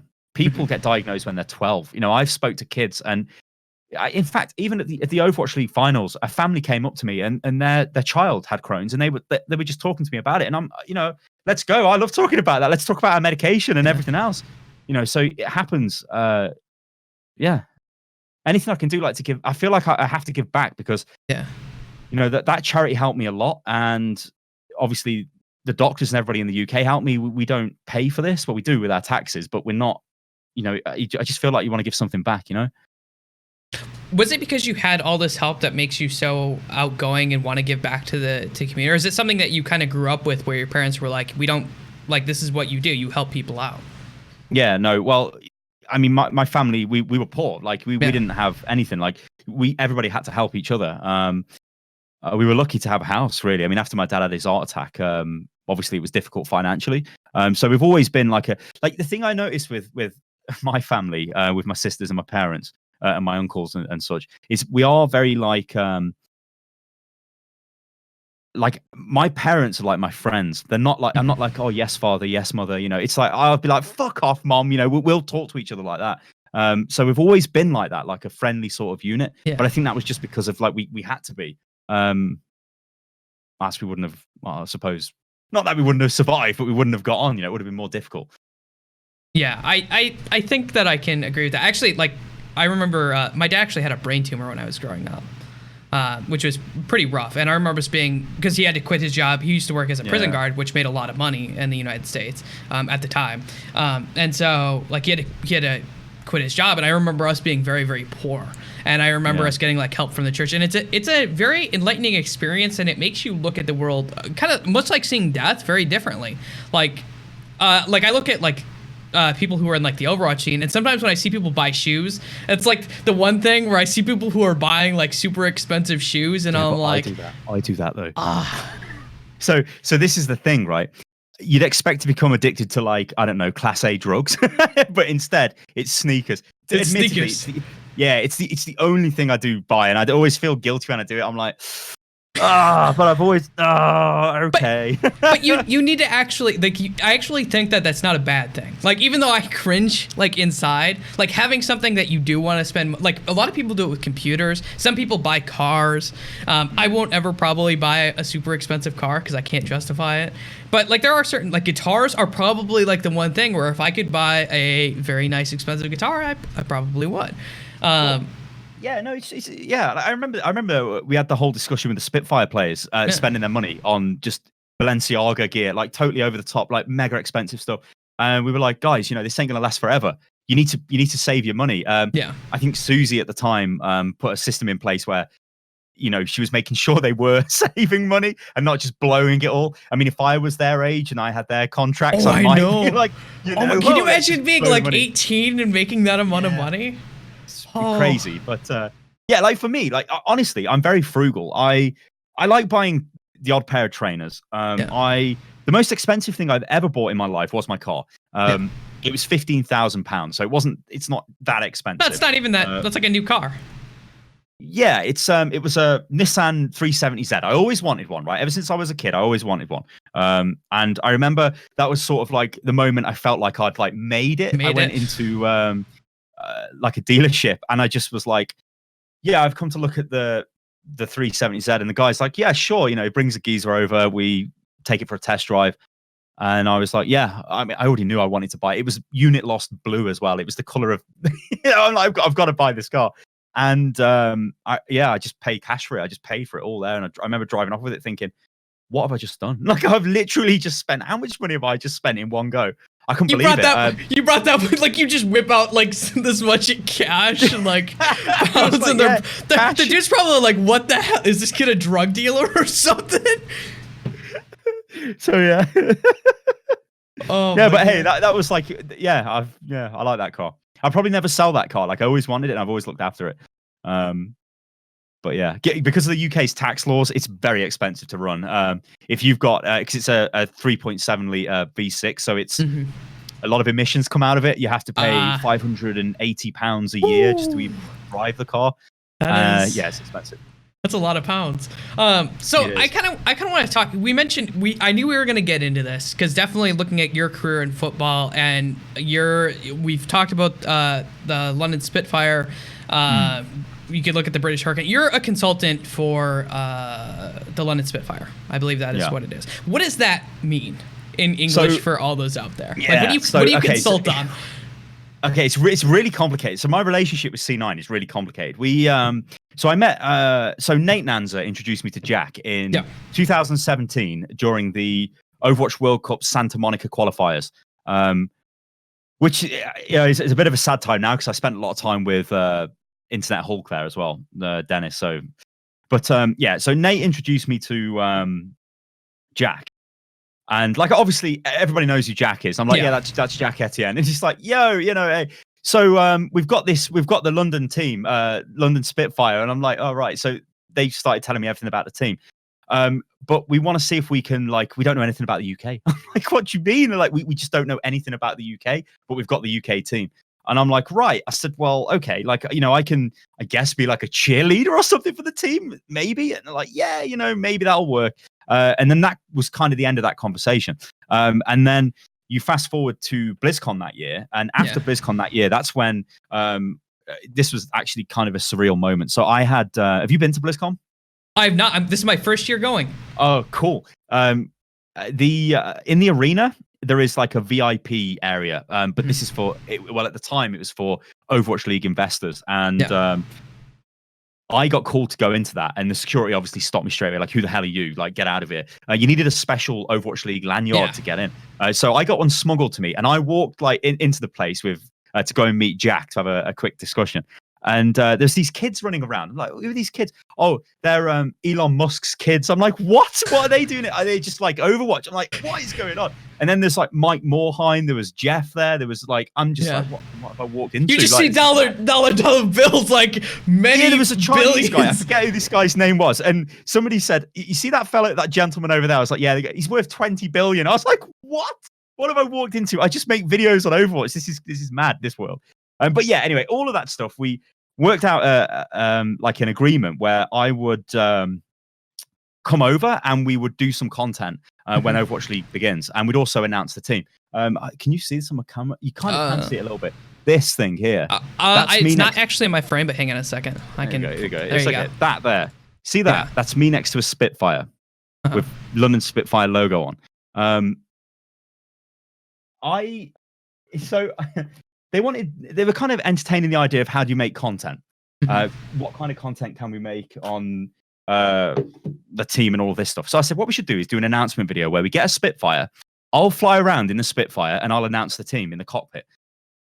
Yeah, sure, let's do it. I didn't think they'd agree to that. Now, this is obviously really expensive. Now, at the time, Call of Duty World War II, I think, was coming out. So they were renting out all of the airfields in Britain, in the south, that do all the Spitfire flights, like the reenactment flights, because they were using it for promo material. So C9 paid an absolute insane amount of money to get this one airfield to open up. I think it was called Biggin Hill. That thing up there, you guys can't see it, but it's my flight certificate that says I've piloted a Spitfire MJ627. Canadian Spitfire, that was beautiful. So yeah, like, cool, let's do it. Let's do an announcement video. And they agreed to it. And I'm like, what the hell have I just what have I just given them the idea to do? This is a video gaming team. It's an esports team. And I've just agreed to sit in an 80-year-old fighter pilot. I'm going to die. I'm like, this is just insane. Like, what's going on? Anyway, I remember we got there on the day to do the filming. We had like a custom Spitfire flight suit, and I had the roster wrote down, and I stuck it to the dials inside the Spitfire so I could read the names off as we were flying around. Of course, we never used any of this footage because it's actually quite loud in a Spitfire. Yes, I was wondering how you managed the audio, to be honest, because I was like, I don't know how that... We got a lot of video, but the audio didn't work. Good B-roll. Yeah, no, like really good B-roll. And so, yeah, we flew around, did a few stunts and all of that stuff, got a load of footage and sort of put it together as the roster announce video. It was cool. The original idea was to do a Battle of Britain reenactment. So take a few Spitfires and Messerschmitts and fly them over the cliffs of Dover. Blizzard denied that, though, because they said they didn't want a German World War II plane, but they'd allow a British World War II plane. It's like... They probably didn't want them to look like they were fighting because they want to promote inclusivity. Yeah. So, I mean... So, yeah, we did the Spitfire announce thing, and then on from that, it became like... a lot of so what I do is a lot of it is really boring. So obviously I'm connected to the team publicly. I'm like, hey, I work with Spitfire, but it's a lot of behind the scenes stuff. So it's things like consulting on the home market, looking to try and develop things like our home stands, right? I obviously can't talk about this, but what we're doing next year for home stands. It's things like how can we try and, make the team better connect with the fan base. Obviously all of this has to be done within a certain budget. So it can be difficult at times. But that's kind of what I do. Things like, I remember Spitfire, the team. So if you go back to my sporting experience, initially when I was sort of picked up for Cloud9, it was just because I was Stylosa, right? So let's just get a guy who's sort of like, hey, a big Overwatch guy. He happens to be British. Let's get him.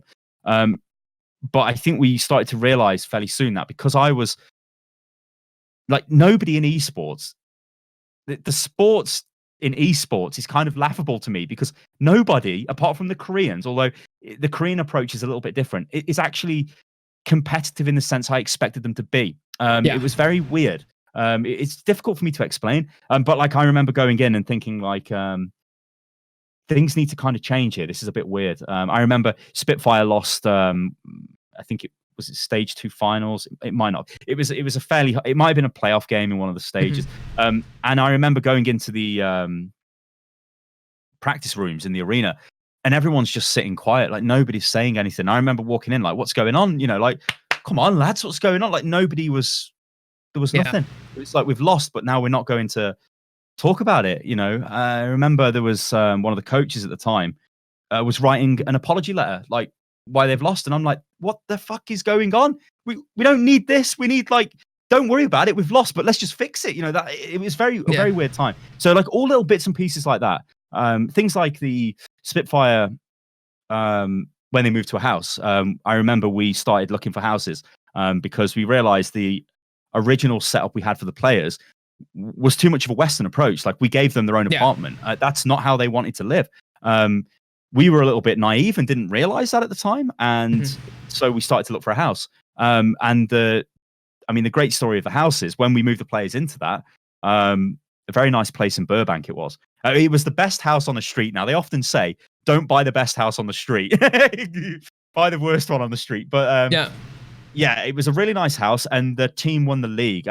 Yes, the meta was very favorable for us, but I honestly believe when we did move them together and they could actually be together, Yeah. That was a huge boon to the team. Like, I remember we had tons of rooms and they just all wanted to stay in the one room. And we're like, guys, we've got loads of rooms, and we had to we put bunk beds in so they could sleep together in the same room. But you've got your own room over here. Like, there's 3 rooms there, and they've all got en suites, and there's this. It was a weird time, but yeah, it's kind of like all this odd sort of stuff. But like Spitfire for me is, you know, I'll always refer to it as like it's not my team, but I'm part of the team, so I'm engaged in what they're doing. I want them to win. We have a lot of very frank discussions on the roster and all of that kind of stuff. It's not like I'm giving direction like, hey, you should get rid of this player and do that, but I think it all helps. Like the setup we've got now with Robin as the GM is really good.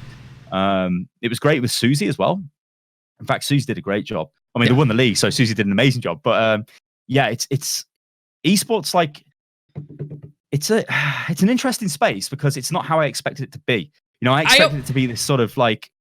Go on, Blake. What are you going to say? I was going to say, people always compare it to sports, and I think that's actually maybe part of the problem, because it is. And I always look at it from because I obviously work in mental health, and I work with players on their mental health, and I think if we look at it like sports, you have a problem. I think eventually it will get there. That is what I will say. But I think the biggest difference is the cultural aspect growing up into sports is significantly different than like the way esports is. And I think over the years, as it gets more ingrained and into a society and gets brought into like colleges and high schools where you're actually growing up with the team environment. Because what I've said, Blake, about this is with my sport in life, from a very young age, I was put into a system and I was trained. I knew how to deal with coaches. I knew how to deal with fitness coaches, nutrition, all of this stuff. I'm going through this whole system. Esports players typically get picked up at the age of like, I don't know, let's say 16, 17. It's like you've literally picked somebody from the schoolyard and just gone, there you go. You're now in this framework, and they don't know how to act. And there's none of that. The only place with this is Korea, and this is why they're so successful. They have this already in place. When they are younger, they're going into these facilities. They're going into these frameworks. None of that is in the UK. This is one of the things with British Hurricane. So this was... I remember when we had discussions at the time, should we have a contenders team? Do we even need a contenders team? And I remember saying to the guys at Cloud9, we need a team because we have got we've got a Korean roster on the team. I said, so we need some sort of something which says like, hey, we are representing London. We are representing EU in some respects. So we agreed on an enforced 50% amount of players on the roster from Britain. You know, so I think who do we have at the time? Seb, Kib. You had Fusions at one point. Fusions, yeah. We recently sold Fusions, didn't we? Yeah. Start of season 2. Yeah. To Boston, which was a good time. Anyway, we can't talk about that. So like Hurricane, it was not that it wasn't going to be a thing, but I really pushed for like, we should get this. And what we should do is try and develop talent. Now, we were very frank to our players. If you join Hurricane, you will not play for Spitfire. You can't, because so long as it's a Korean unit, it has to remain Korean. Unless you were like amazing and you could speak Korean, then maybe you had a chance. And so we're always honest with our players. But we've developed a lot of players through Hurricane. It's probably one of the most successful academy teams to develop and push players on. It's a problem because it means that you're constantly cutting the roster up, so it's difficult to remain competitive. But I'm glad at what we've managed to do with Hurricane. I had Nuki on the show, so I can also say that I'm happy you guys. What did she say about me? Did you ask her about me? She didn't even acknowledge you existed. She was like, Stylosa guy, he doesn't fucking exist. So Nuki was great. Like, I met her at BlizzCon, and I remember when we were talking about setting Hurricane up, I was talking to Cloud9, and I said, look, I think I've met Nuki, and I think she can run this. She can totally be the GM. So I said, let's just get her team. So that's where she came from. Yeah, and she's been great. Like, she's really great. Like, she'll do great things in Cloud9. Yeah, I hope she stays with Cloud9, because that's a great organization. They should definitely spring for Nuki to be like, maybe they give her growing opportunities. I think she, as far as she's with the team at Worlds right now. Yeah, she is for C9 right now. Yeah, she is. She is doing stuff with her. Yeah, it's pretty cool. I love you, Nuki. You are one of my favorite people. So I don't know if she'll watch this. She probably is. If she didn't mention you at her interview, so I doubt she's gonna watch your interview. She's gonna be like, So that's probably why. So looking at Overwatch, you have definitely talked about the toxicity in like rank play. And you mentioned a very kind of cool idea that I've never heard before, is this idea of making a clan system so that we start to recognize names, which I think is fucking ingenious, by the way. I think it's so cool. I don't know if it'll fix all the problems, but I think it's really cool to give more community aspect. Yeah, I mean, that's something, it was the idea of watch points. So you have a watch point, but that's your guild, and you've kind of got a community there. It's always baffled me why Overwatch doesn't have that. I mean, you look at StarCraft 2, that's got it. Yeah. You know, it's got a more fully fledged system. It's got a tournament system built into the game. Overwatch is, I don't know, like, you get the impression with Overwatch that they really did focus on the core game and just left everything else out. Yeah. You know, I guess we'll find out in a few weeks' time what they've been working on all these years. Hopefully it's big stuff. If it isn't, then it will be a bit of a like, well, what actually were they doing? And all these ideas we had, and like, where's all this content? You know, what was actually going on? Will we ever know? I don't know. But I'm still quietly confident about BlizzCon. Although I have no idea what it is. I am too, to be honest, because I feel like they didn't do anything last year, really. So they have to make up for it this year. Like, after last year, they're like, oh, shit, people didn't like our Diablo release. We need to do something. Believe you me, yeah. Like, so last year, they have a dev community night the night before BlizzCon. And I'm in, it's really cool. Like, what they do is they have like tables set up, and each table has got the franchise's logo behind, so like Hearthstone, Overwatch, and all the devs are there. Like, so you just go over and you just like drinking and chatting. And I remember, I forget the guy's name, the guy who did the You Guys Have Got Phones. He was there, and he was drinking quite a lot. And I was like, wow, this guy's drinking. Like, I'm like, hey, you know, nice to meet you. I'm Tom or Stylosa. He's like, hey, I'm from the Diablo team. I'm like, hey, great. Yeah. So they knew it was going to be bad, I think, which is kind of unfortunate. So yeah, they didn't have a great year. This year, I have a lot of break. I have a lot of hope for this year. That's the hope is definitely there. It's got to be big. It's got to be Diablo 4, right? It's got to be massive Overwatch 2 expansion, or Overwatch 2. We don't know, right? It's got to be something big. You know, Warcraft will get an expansion. Maybe announce a new game. I don't know. Who knows? Who knows? You're in a unique situation because obviously you're a content creator and you deal with toxicity in the ranked thing, but you also deal with a lot of hate on like your own channel, right? Like, you have so much hate like coming at you because you've talked about it in your channel that people just sometimes write comments and stuff like that. And once you hit a certain level of, I would say, popularity on YouTube, it's bound to happen. Like, I feel like there's no way around it. How do you deal with that all the time? So the negative comments always stick out. You can have 10,000 comments on a video and you will see the negative comment. You'll be like, what the hell? You know, why? You know, and if for whatever reason really resonates with you. It's, you know, there's no easy answer to this. I mean, Totalbiscuit always had an issue with this. Like, he would respond to everybody. We used to say to him, stop responding. He's like, I physically can't. And I think some people are predisposed to just try and defend themselves, which is natural. You know, how many people out there have millions of people shouting at them? I don't think we're designed to handle that kind of you know, input. It's too much. You get overloaded.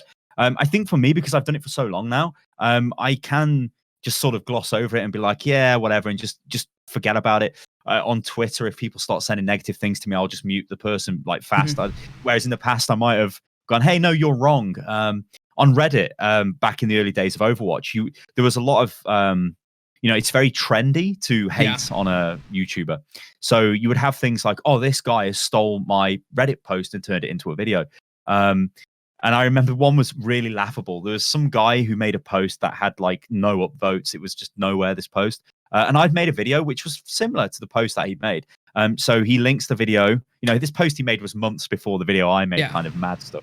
He makes a post and he's like, look, this Stylosa has ripped me off. And it's the top of Reddit, you know, like 20,000 upvotes. And I'm like, what the hell?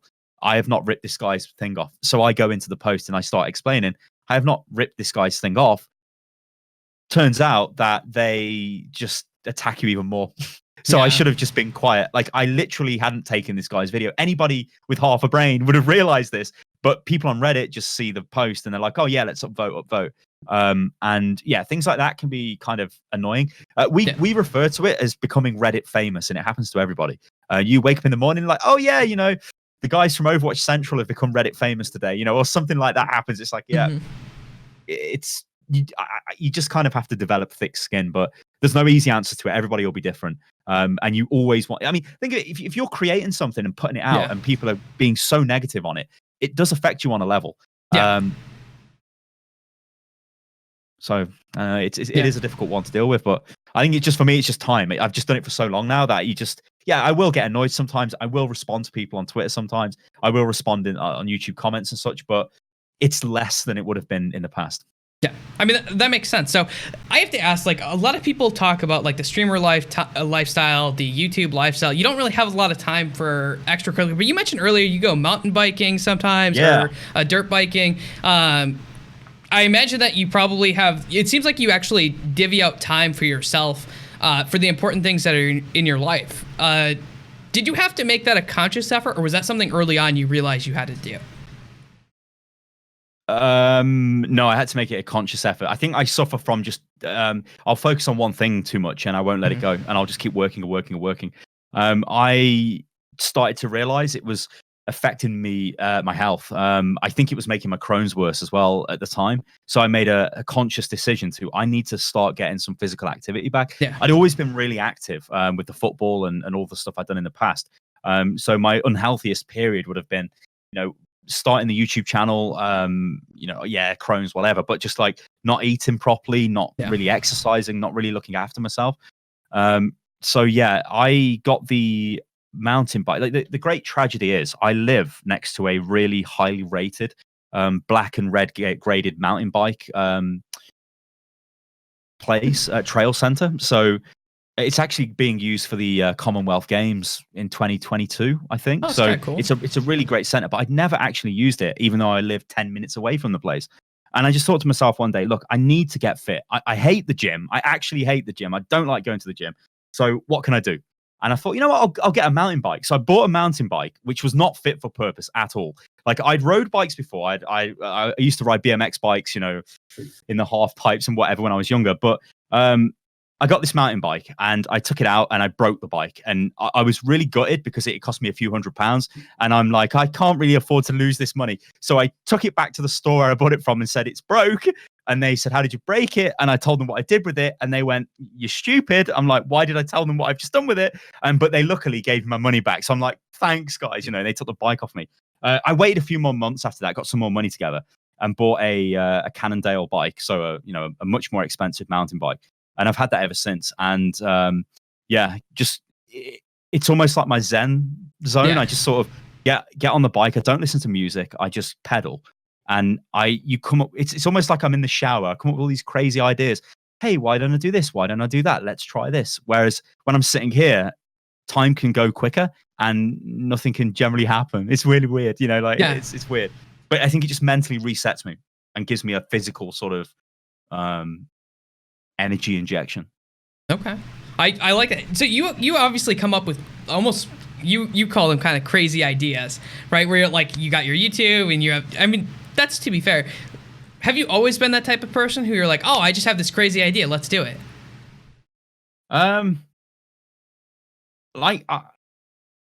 So going back to when I had my first PC and I started getting downloading games from the internet, I would sell these at school. So I bought myself a CD copier and I bought fluorescent green CDs because I thought they'd stand out.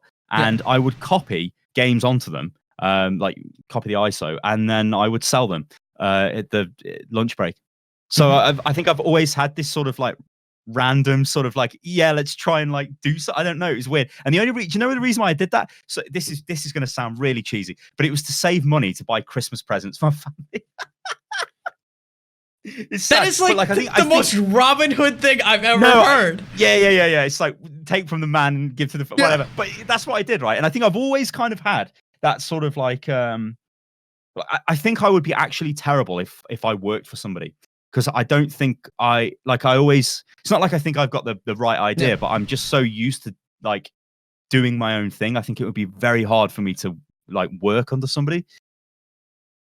I think I can understand that. I think that I can work under people, but I don't like to. Like if my options are work under someone or don't, I will always choose don't work on someone. Like the freedom that you have is just, it's so nice.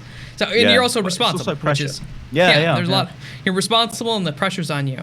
So believe it or not, I only have one question for you left. And we've been here for quite some time. I don't know if you've had fun. I've had fun. Yeah, I've had fun. So I have one question for you. It's arguably the hardest question. So I'm actually going to be opening up my content to not just people involved in esports, but if you could see anyone on this show, the deal is they have to be involved in either esports, YouTube, streaming, some sort of media production kind of thing, some sort of entertainment. If you could see anyone to be on the show, who would you like to see? If you pick someone who I've had, I'll let you know. I mean, you should try and get Jack on and talk to him. I think that would be quite interesting. That would be amazing. Just don't tell him League of Legends is a shit game like I did. Yeah, I don't think I actually started in League of Legends, so I don't think I would have that issue. Yeah, no, I think it'd be cool to talk to. Like I said, the whole esports thing for me is so interesting. Just to see how it works, and like for me to be given the opportunity to sort of get behind the scenes, which is a difficult thing for me to like explain because people ask me, what do you do for Spitfire? Well, I'm obviously not making videos on Spitfire. We did do one. I think we did the food tasting video, and I'll be. I was a host. We had the Gilded Gala event in London last year, which was a test to see if we had the audience there to fill out a venue, and we did. We got a few thousand people and it was really good. I said I'll host that. Oh no, hosting experience. I was like, yeah, I'll just host it. So that was fun. But it went quite well actually. So again, that's just another one of these things. Like, I think it goes back to all of these life experiences where I just think to myself, like, fuck it, just do it. Like, what's the worst that can happen, right? You look like an idiot, people laugh, who cares?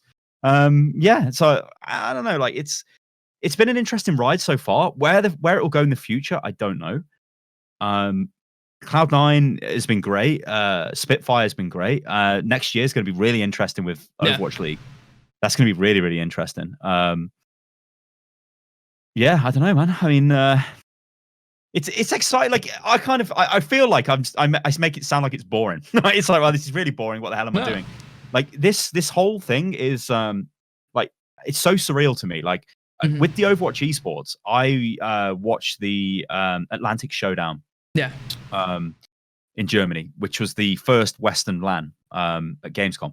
And this is where I met a lot of the Blizzard staff and people that worked on Overwatch League who work on it now at the time. And I remember like watching it develop from this really closed event with maybe 50 people in the crowd behind curtains because of the laws in Germany. You can't show the act of killing people to a audience as it has to be 18 rated, I think, so children couldn't be in the same area, to it progressing to the World Cup, progressing to the Overwatch League, progressing to the Overwatch League finals, progressing to the next World Cup, and then to the next Overwatch League finals. It's just like, it's crazy to see that development, and it's crazy to have been there, like, and have experienced it. Like, it doesn't seem real, and I will always be thankful for that. It's crazy because all I am is a guy that has made videos in a shed. And I think, you know what? I think that's a pretty good place to end, in your shed. So with that being said, too much anyway. No, it's good. You're not even close. You're not even close to the fucking record, dude. Oh man, we got to keep going then. I mean, if you want to go another hour and 20 minutes, we can. Fucking. What are we going to talk about? I mean, I don't know. Anything to talk about. I mean, I've got 45 minutes until I need to be anywhere. Cool, man. Okay, so, well, you know what? Now that you said that, I do have another question I'll ask you. Fucking hell. You mentioned your pro sports and seeing the differences in esports, because you have a unique experience being behind the scenes. What are some of these differences that you've noticed? Okay, this might sound bad, but there's a lot of player respect.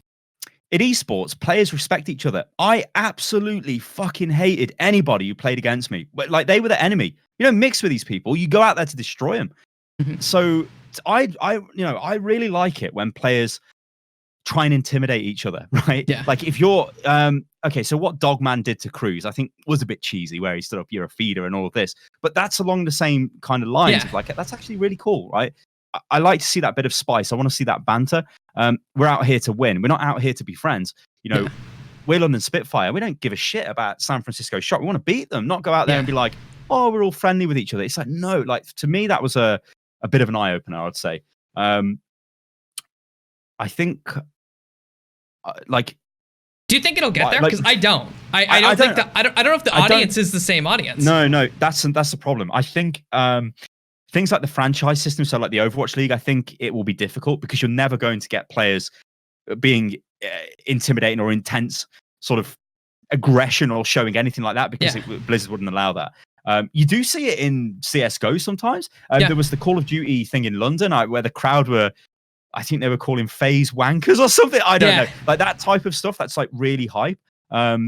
I mean, for Overwatch, with the Paris qualifier for the World Cup last year, that crowd was amazing. And I put a few tweets out that I think these tweets got they never went viral, but they got quite a lot of likes and retweets, views on them. And I was like, this crowd is amazing. Like it's a real crowd. The Blizzard Arena crowd is artificial. And I got destroyed for this. And I couldn't understand what was going on. Yeah. What I was trying to convey is this is a crowd that's a fan of the French team because they are French, right? Yep. They are not, I'm a fan of whatever Overwatch League team that's just been invented. It's like they are tribal, right? And I was trying to like press that issue onto people, but I think a lot of the American audience found it difficult to understand. But like on the other hand, I find when I go to sporting events in America, it seems a bit weird to me where in the finals last year for Overwatch League, there wasn't very many Spitfire shirts in the crowd. But as soon as Spitfire were dominating, there was more Spitfire shirts. Then they sold out of Spitfire shirts. Like, to me, if you're a fan of Philly and you then go and buy a Spitfire shirt, you are the worst. It's like, I would never go and buy like a Man United shirt and then be like, oh, I'm going to buy an Arsenal one. It'd be like, oh my God, that's like but that's like a British thing and more of a European thing. So you've kind of got this clash. And I think you're right in what you said. The Overwatch crowd is it's more of like a family atmosphere. It feels like it's not this like hostile sporting crowd, and obviously fans are all intermingled as well. Whereas in football, fans are segregated. Yeah. So I find that kind of interesting. Did you notice anything else about the way that they're set up? Like the organizations are set up comparative to sports, because obviously in sports you have all these different, like you utilize coaches differently. You utilize it feels like there's a place for it. Whereas a lot of times it feels like in esports we're trying to throw things at the wall just because the field is so the thing is so young, right? Yeah, maybe. Like I mean, I know for C9 they have things like I think his name's David, the psychological coach, which all the players have got access to, all the teams. You've got all the GMs for all the teams, and you've got like almost like a master GM that looks after all the other GMs. Yeah. They all speak to each other, they share information. You've got all the coaches for the different units. You've got the marketing guys. You've got the brand teams, the content teams. So really, no, I mean, it feels like everything is almost there. I think honestly, it's just as the years go by, esports will become more sort of developed. I mean, you look at things like Comcast's investment with Philly, the arena that they're building. That's really cool to see. That's the type of thing you want to see happen in the future, and you do need big money investment to make that happen. But I think, like, in terms of like the setup, like from just a pure, do you have the right people and the required like job titles? I think from what I've seen, that's there, especially for Cloud9, and Cloud9's run really. I mean, Cloud9's run really well. I do think I would say Cloud9 is out of all the teams, I think that Cloud9 from the outside. Yeah, this ain't Toronto Esports, is it? Oh my God, I remember when that happened. I think he's blocked me on Twitter, man. The doctor, whatever his name was. Oh God, that was. I know there's a lot of like dodgy esports organizations out there. Yeah. I mean, in fact, we were having a discussion. This wasn't with Cloud9. This was just with some of my friends that we think that dodgy esports orgs are the new YouTube MCNs because they're signing a lot of kids up and taking revenue shares off them and not actually giving them anything. Yeah. So I think that's like sort of the reincarnation of that badness. I could see that. Like, I would definitely, especially like with. I don't know if you'll see it as much in the franchise leagues, just because like Blizzard itself is a benevolent dictator. Like, that's how I've always viewed kind of, like, as far as franchise teams go, they do a lot of work for the players. And I've always said that the reason that a players union probably won't ever happen is because players can just complain to Blizzard, and there's a large likelihood that they will implement whatever that wants, at least to some degree. And that keeps players happy, and then you don't need a union, which is Good or I bad? don't know. I think there should be a player union, and all players should be represented by agents. I think so too. But yeah, you can see why they would never form together in a large group to stand up for each other unless there's an issue to form together and stand up together. And so if Blizzard always makes it so there's never that issue, like if you look at professional sports, there was always like huge issues that required them to all bond together. You look at CSGO, the reason that they have a players union is because all the teams tried to get them to sign up to their own like team league, which is funny because it's happening now anyways, I think. But they created a union out of that. So yeah, I think like I mean Overwatch League, the framework for that, the contract framework does give stability to players. Yeah. They know they will at least get a minimum wage, and well, not a minimum wage, a minimum Overwatch League wage. So they know they'll be okay. So yeah, I think probably it might have been annoying for some teams having to sort of agree to those terms. I don't know, but I think that's better for the players, and it means that they, they've got more long-term stability, because you have to think of these players. What is their career after they finish playing? Now they've got two options: they become a coach, or they become a content creator. Now, most esports players cannot be content creators because their skill set is just. It's very rare. You get somebody like Siegel, for example, who can play at a high level, but also can create content. That's a very rare skill combination. So it's difficult. So I know that within C9, there is a massive drive to make sure players are either kept within the org, or they're given some sort of platform to go ahead. I mean, obviously we've got Sneaky, right? So Sneaky bounces between pro player, you know, and massive creator type of influencer. But it's always a concern, right? Because you can't take these kids and they are kids, let's be real. Let's say, you know, they're 16, 17, then they start playing professionally and they play to 21. Then you get another 16-year-old in to replace them, or another 17-year-old comes along, or 18-year-old in Overwatch League's case.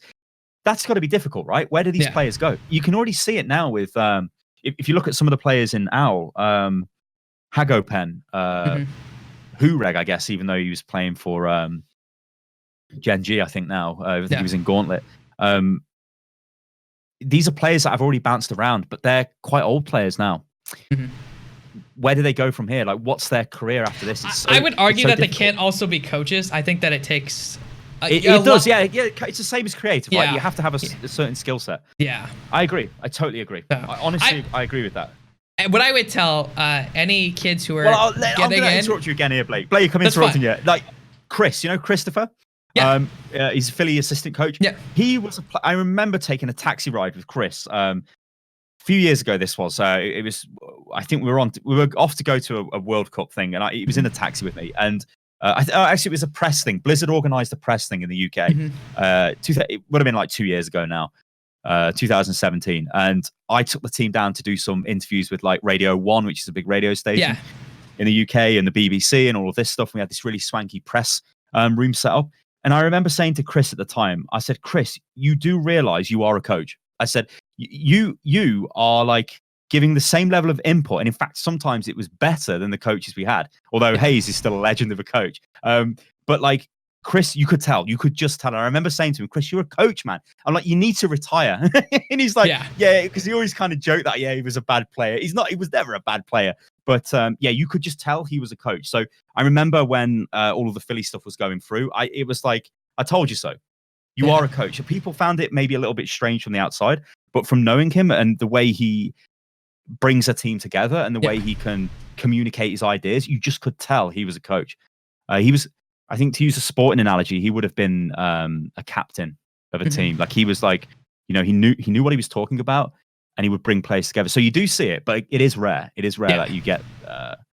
I think the biggest reason is like, I would say that there's a lot of like soft skills almost for a lot of esports players, because we mentioned them getting plucked out of the schoolyard. That's true, except for you. All of the players are plucked out. It's not like you're plucking one player out into a team all the time. It's literally all of them. And so like all these skills that you would have to learn, I think it's not as likely to happen for a lot of the soft skills. And then you also have to be good at delivering like this information. So I think it's an interesting thing. What I will say is anyone who is like 16, 17, you're going in there, you should probably save most of your money. And then afterwards you can decide if you want to go to school or not, or you can do something else or start your own business or. I mean, like that is true. like I said, for the Spitfire guys, we made sure that they weren't just going crazy and spending all that money. I mean, that applies to content creators as well. Yeah. I've known of, I won't name anybody, but I've known of creators that have become quite successful on Twitch and didn't even have registered businesses, or were not even collecting tax or anything, and I'm like, guys, what are you doing? You've got like 10,000 plus subs on Twitch. What the hell? Yeah. So there's a lot of that goes on, which isn't great. So I guess that's like kind of like something that I do as well on the side, which I haven't really, I guess, addressed, is I do like to give support to other creators if they need support. If they need to sort their companies out in certain ways, I can like how to give them advice. Obviously, I'm not going to pay me to do this. I just sort of give them advice in that kind of way, because I know, like, I've been there and I've done it, and I know it can be a bit of a minefield. Yeah. Well, that's actually the end of all the questions that I have for you. Cool. So, with that being said, do you have any shout outs you want to do? I normally don't give them, but if you want them, you can have them. Subscribe to my YouTube channel, youtube.com/UnitLostTube. And follow me on Twitter, which is @Stylosa, and the same on Instagram. And when you sort of click the bell so you get alerted and all that YouTube crap at the end. You should be doing this, Blake, not me. I should. This is how you end your videos. I'm going to give that to you. Let's be real. This is about 2 hours. If anyone's here, they're probably already subscribed to my fucking channel. No one's here. Yeah, let's be real. They're already subscribed if they're at this point. I know that. For everyone out there, this has been Deep Dives in the Minds of Esports. Thank you so much for coming on the show, Stylosa. I appreciate it. My name is Blake Panashevitz. And until next time, I hope you all have a wonderful day. See you guys.